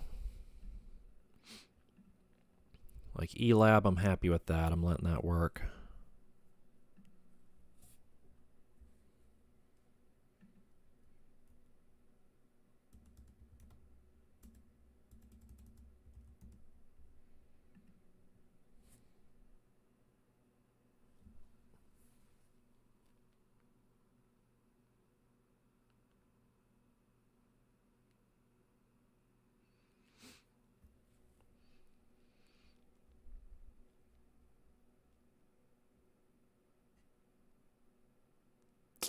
Keeps bouncing here at 350.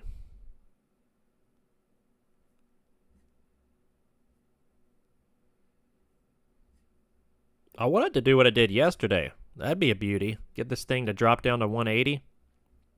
That would be a beauty. I would love that.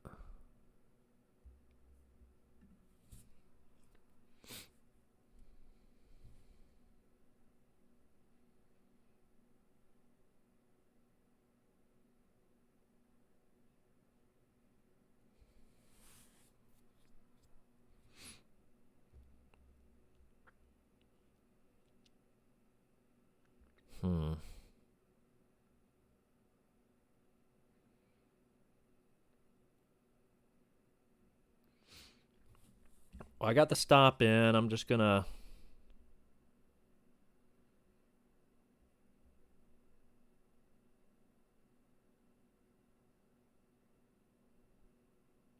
might get taken out here soon. It's popping right back up there.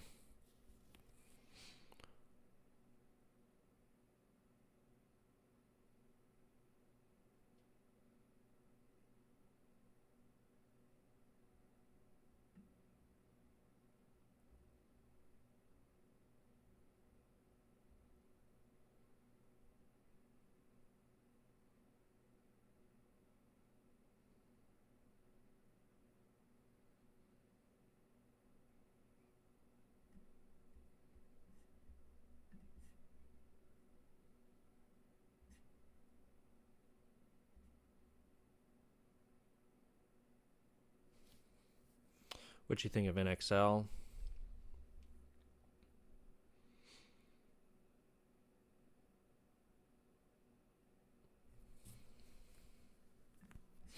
I'll take a look. Yeah, I like it. 125's really good. It's crossing the 50-day moving average, which it could retrace that move. Yeah, 125 on NXL's where I like that one a lot.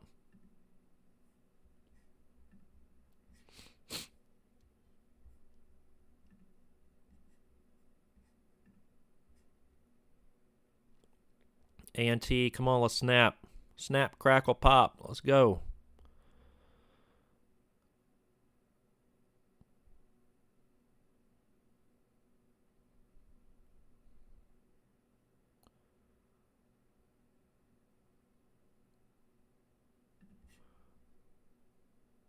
Oh, baby. Cue the music, Perfect Fall. Cue the music.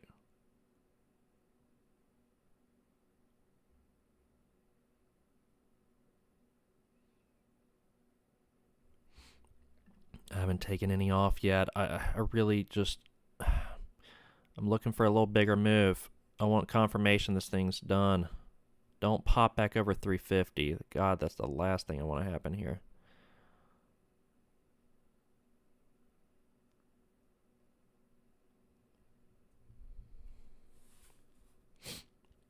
Looking for a little bit bigger of a move here. Maybe down towards 180 like it did yesterday. No. I'll take some off in like the 320. I think a 320 is what I'm looking at.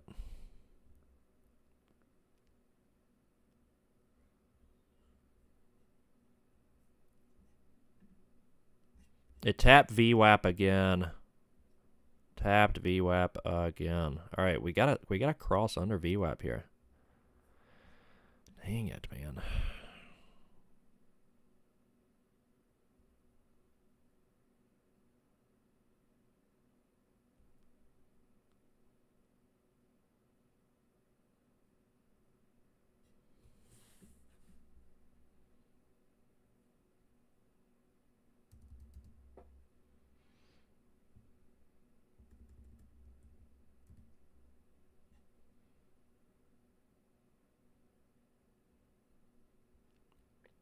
Come on. Come on. Come to Papa. The 330s we got to snap under ANT.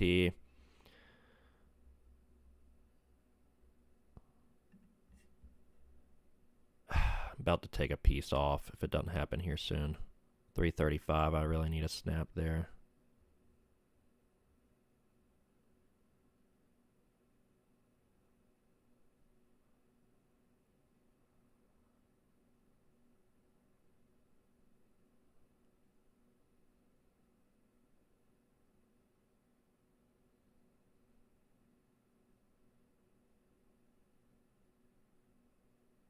Fingers on the trigger. I want to see that VWAP crack. I want to see VWAPs crack. Come on, VWAP. Show me that crack.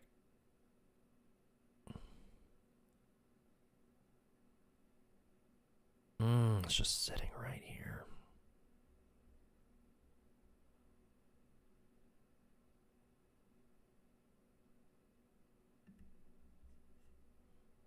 I came out a piece. I got 100 left. I'm going to set the trail. And now's when it's going to crack. I mean, I still want that to happen, but...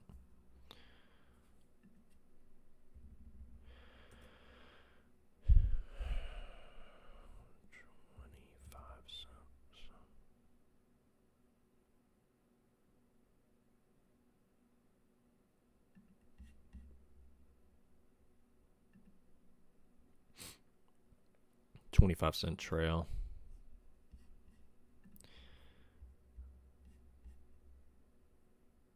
E-Lab still trying to hang in here a little bit. I got the trail set there. MODV cracked. So I got 2 trails going. MODV, nice. Yeah, close to that trend line right there. Yep, she cracked, looking good. And then EEIQ back up over VWAP. What's NXL doing? Oh, NXL, Magic 20s. Ooh, I probably am going to have to do the NXL. The 125 area there was very strong.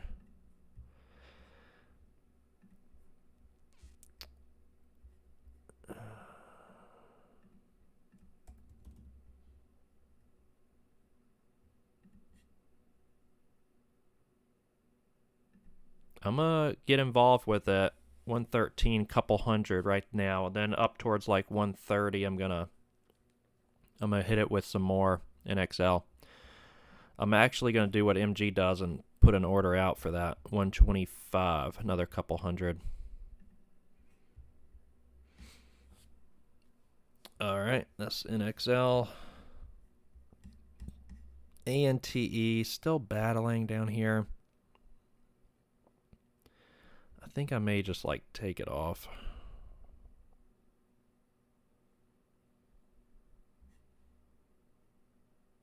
Yeah, ANT, I'm just going to come out of that one.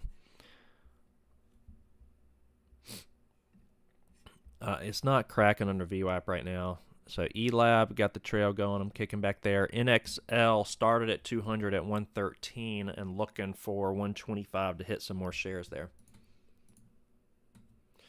So right now, good. We're up 270 on the day.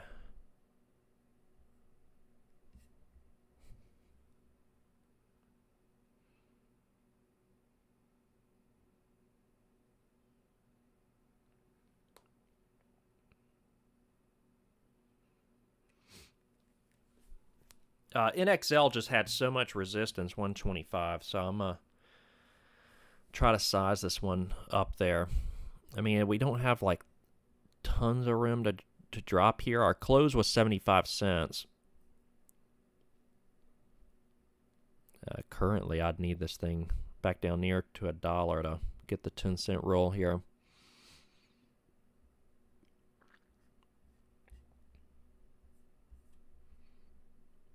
All right, let me... The one Magic 120 is holding up really well there. I should have had an order sitting on it. Really got to start doing that better. How MG does that. ANTE's back on the VWAP. It's forming a symmetrical triangle there. Lower highs, higher lows. Knocking on that VWAP door again. ELAB coming back down to its lows.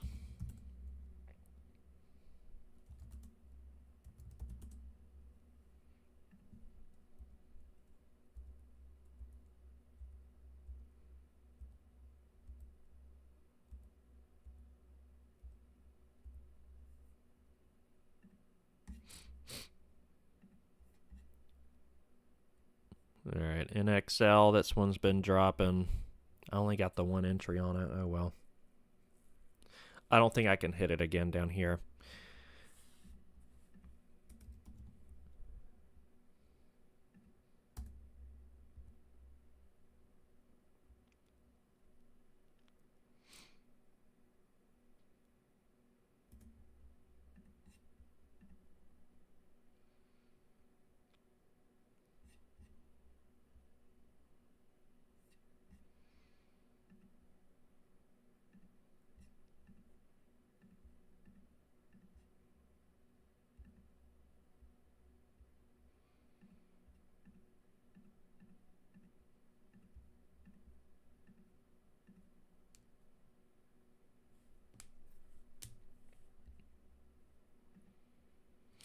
Bolt, what'd you trade today?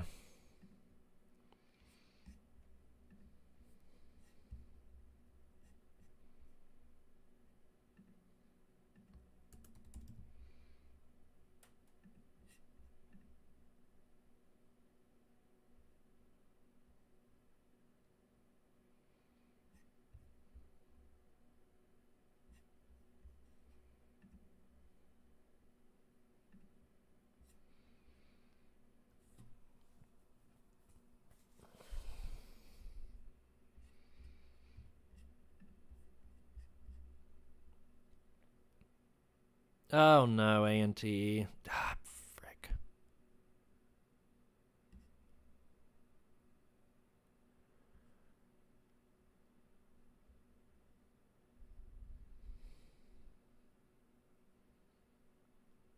You catch that? You catch that drop on it? Good work.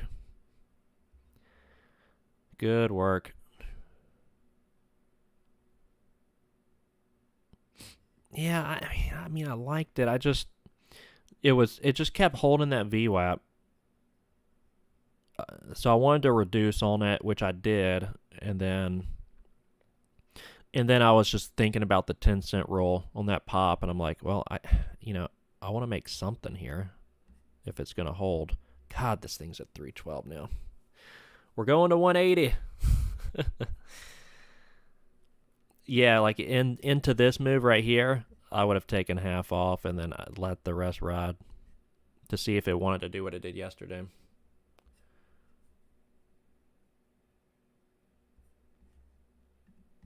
Good work there at Bolt. Very patient. I mean, and disciplined. Only took 2 trades today. Oh, EEIQ just halted down. Climbed up to 150. Shot down, halted down. At Bolt, you're fighting for the 50K evals life.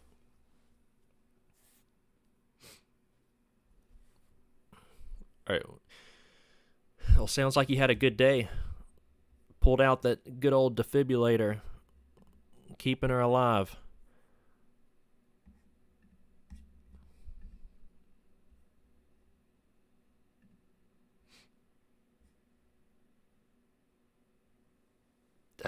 ENTE.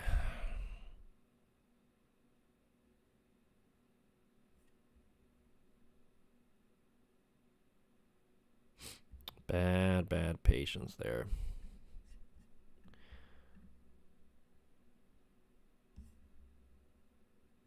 $125 I still like in XL.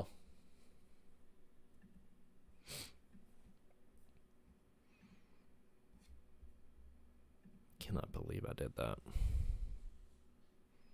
Oh well, I mean, it's been a good day. It's really been a good day.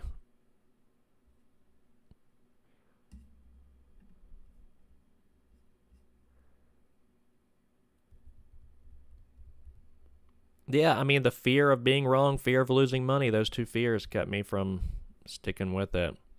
I just don't like. I don't like to. I don't like to stay involved in a ticker that's unless I'm leftovers, in which I kind of was. If it's just going sideways, holding a bullish level, I'm like, I don't really want this thing to. There was just emotional decision making because I had a stop set in 370s. It wouldn't have hit it. I'd been fine there. And A&T's down to the low threes now. About to crack under 3.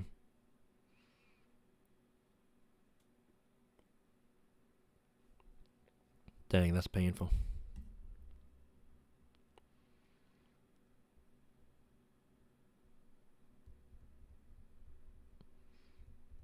Yeah, I need a smooth week next week. Got that right, Ed Bolt. Man, if I could have most days looking like today, I'd be just fine.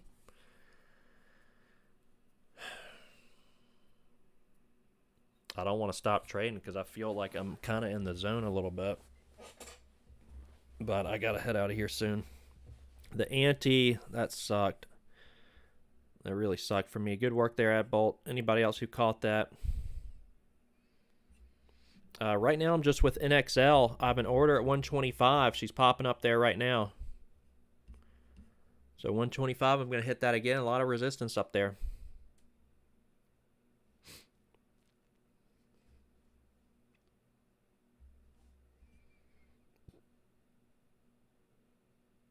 See if I get filled. It's up over 120.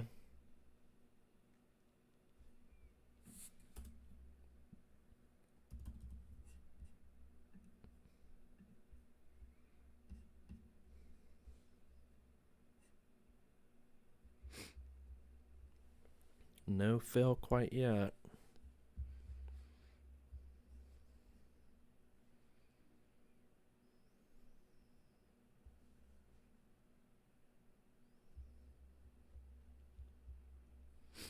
Just going to be patient with this one.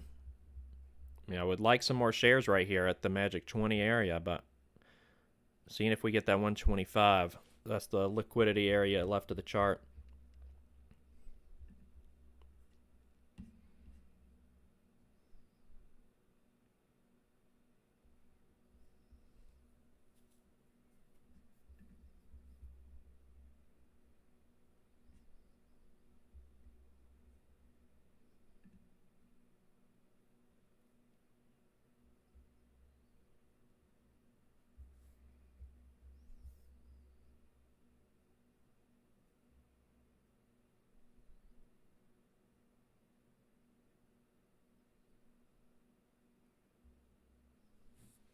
$122 looks like some orders are sitting there.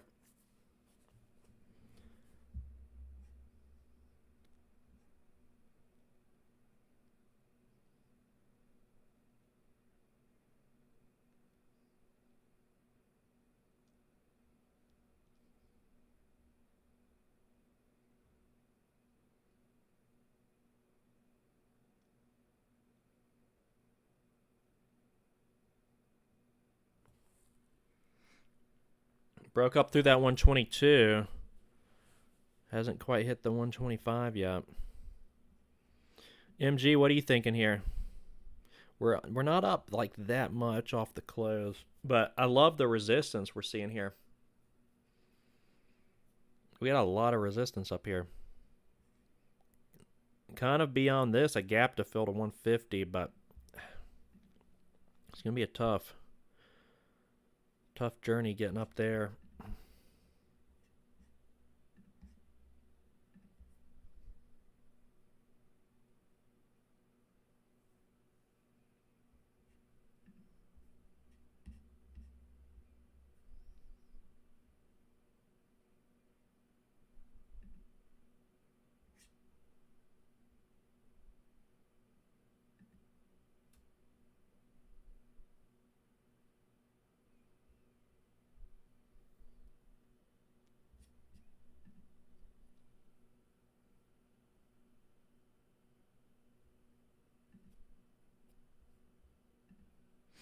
ANT still around 3.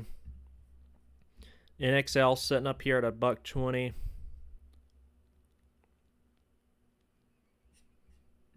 And ELAB getting close to taking my trail out. Never mind. Shot down a little bit there. Hard reject. So the trail working real well there.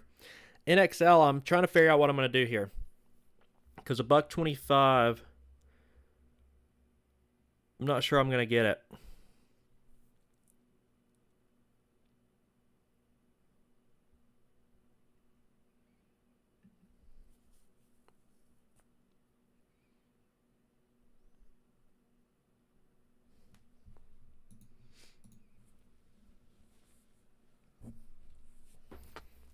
I'm just kicking back though.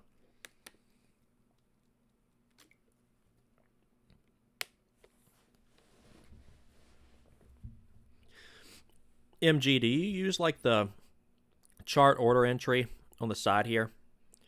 So you'll set your take profit and everything. Stop loss, take profit. I'm going to start using this, I think, too.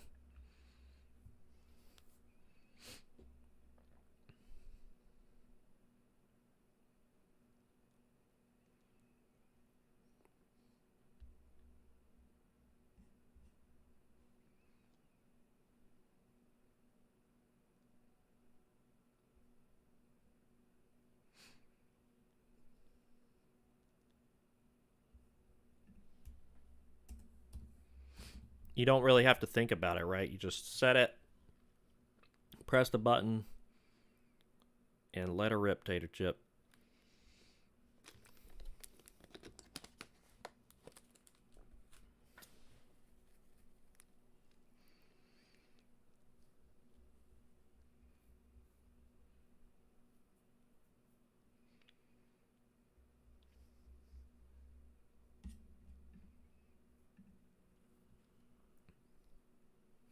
Yeah. Yeah, it's a good feature. I need to use it more.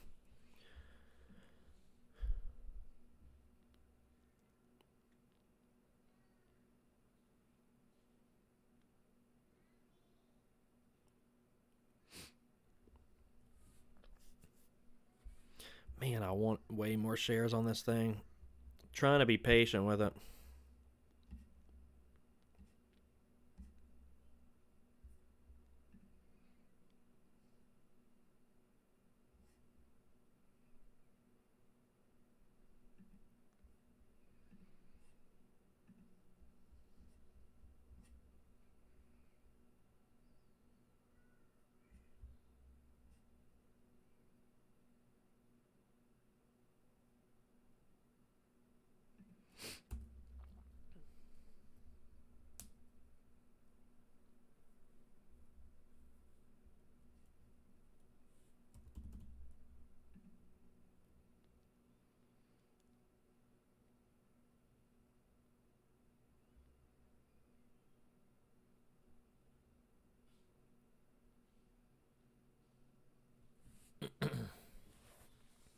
Gotcha, MG.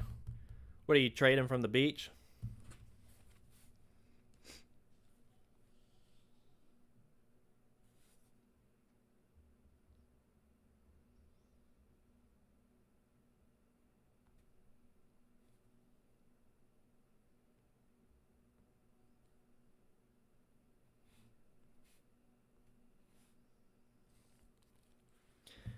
Yeah. All right. 125. Let me.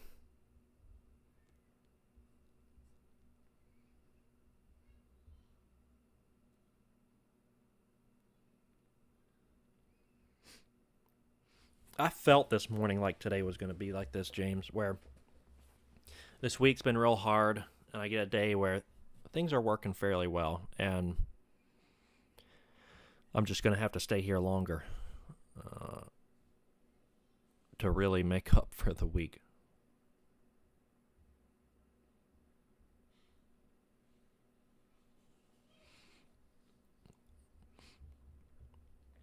Oh, perfect fall with the TTP account. Looks like you can trade market hours. Coming back around. Well, why don't you slowly like inch into it? Why don't you trade your like just keep doing the TTP account market hours, uh, and get that funded.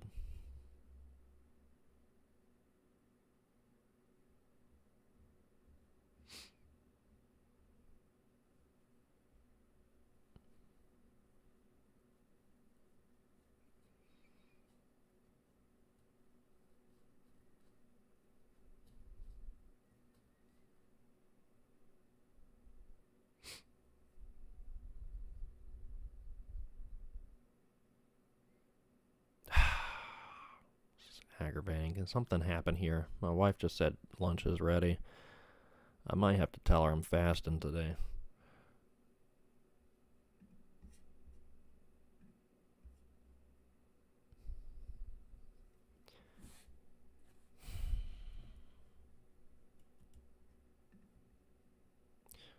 All right, I'm gonna set a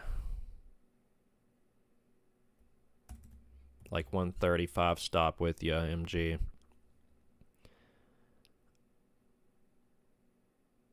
I don't think I'm gonna hit it again right here, although I want to. I do want to. All right, let me hit it for a little bit more.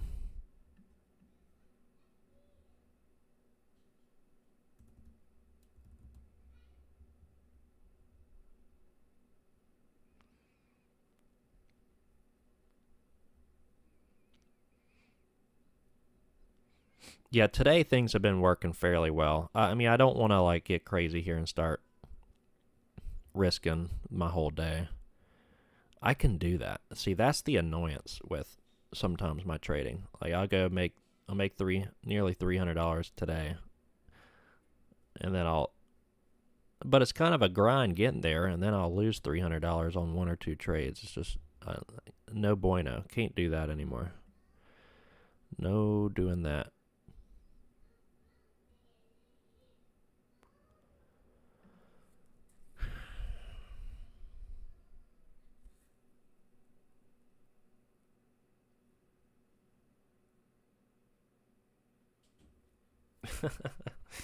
That second never happens, James. That's funny.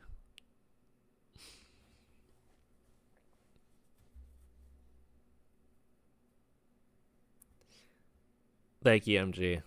Yeah, taking a green day after this hard week. I mean, I'm still red on the week.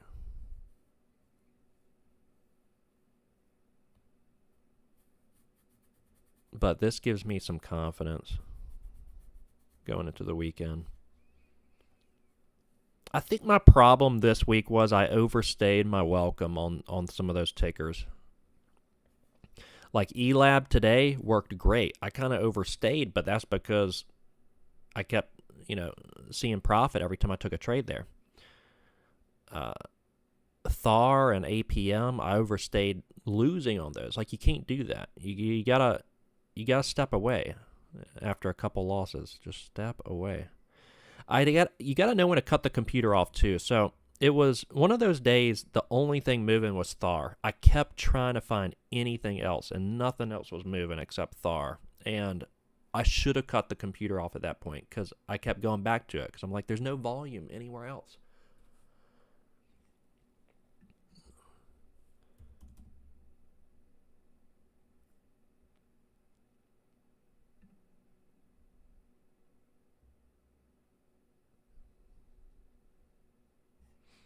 Okay, I'm gonna set an OCO order here. I'm kind of small on it. I wanted the 125 fill.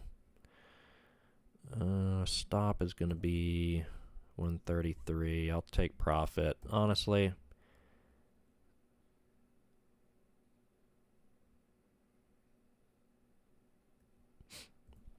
down towards like $1.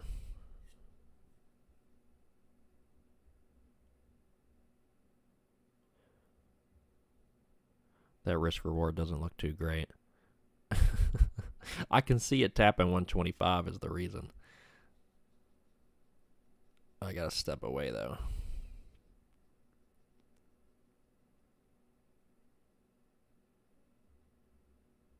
Yeah, having the discipline to just step away perfect fall. Man, it's just such a huge difference. I mean, for me, it's if I'm streaming, with TTP or something, I can't just shut my computer off and walk away. I mean, I could, but I'm not going to be rude.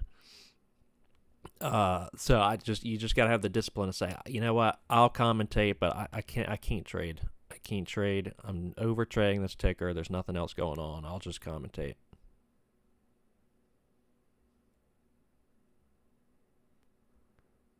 Everything MG's touching is working out.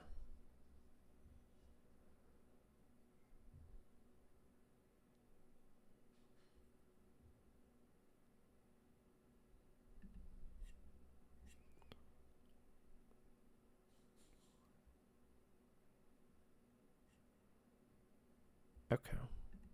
All right. OCO set on this. ELAB still working out on the trail. I'm proud of myself with that. So far up 270 on the day. So we'll see what happens. Worst comes to worst, I'll take a $40 loss on NXL. But I'm going to have to step away right now. Is there anything else going on? I'd like bigger size too there, NXL, but it is what it is.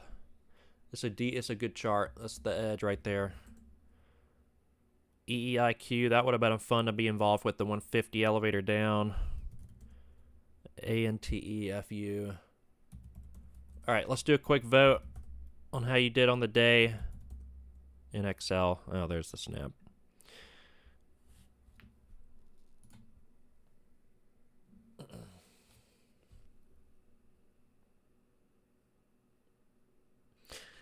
Yeah, James, I mean, you can have your quota, but if you're not really seeing your edge, take 0.83Q, and walk away. That's how I do it too. It's like just have your target, but if you come up a little short, that's fine.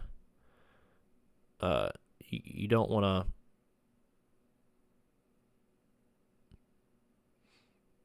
You don't want to like trade for the profit. You're just gonna find the trade. If there's no trades, take your 0.83Q and keep it moving. Let the trades find you. All right, let's start a poll. Man, I'm so happy. Today was a decent day. Whew, this week was tough.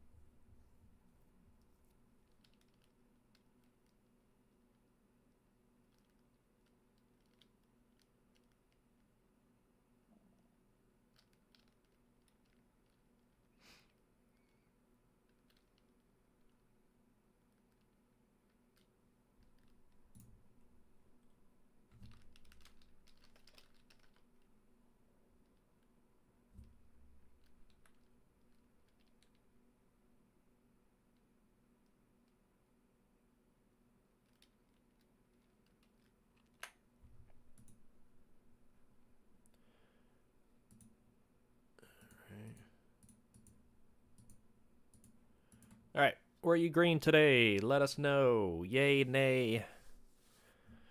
What can you say?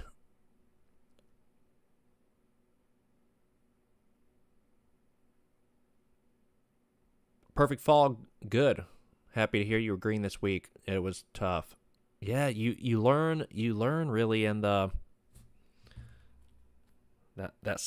James, that second is getting longer and longer. Let me tell my wife. Just a couple minutes.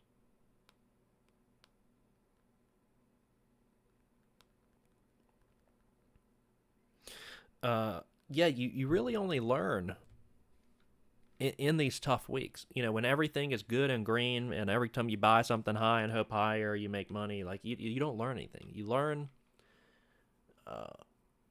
really in the setbacks. That's where you learn the discipline, the risk management. So perfect fall. I'm really happy to hear that, because it wasn't an easy week by any stretch, but you made it easier. You know that like old saying, choose your hard.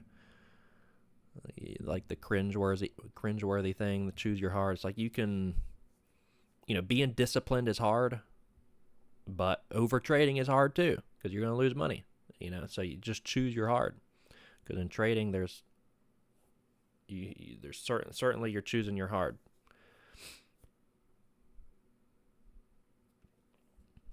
Okay, NXL.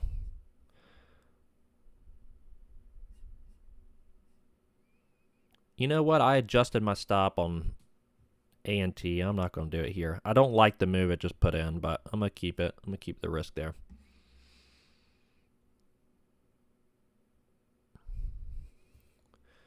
Sizing down really helped. Yes, I have noticed that for my own trading as well. Like when you size down, I just went over that with somebody on X. Like their chart wasn't bad. They didn't take bad. They blew up, but their chart did not look bad. They took actually really good entries looking at it, but they blew up, and I was like, dude,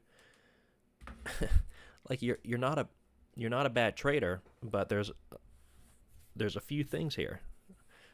A, you over traded this ticker, and B, you're sizing too heavy. So size down so you can hear yourself, think. It's a problem. You gotta avoid tilting on tickers and overstaying your welcome, and you need to size appropriately so you can really trade with wisdom. I mean, trade with wisdom on these tickers. You know your stops very well. You know if you're leaving leftovers or not, and where your exit points are going to be.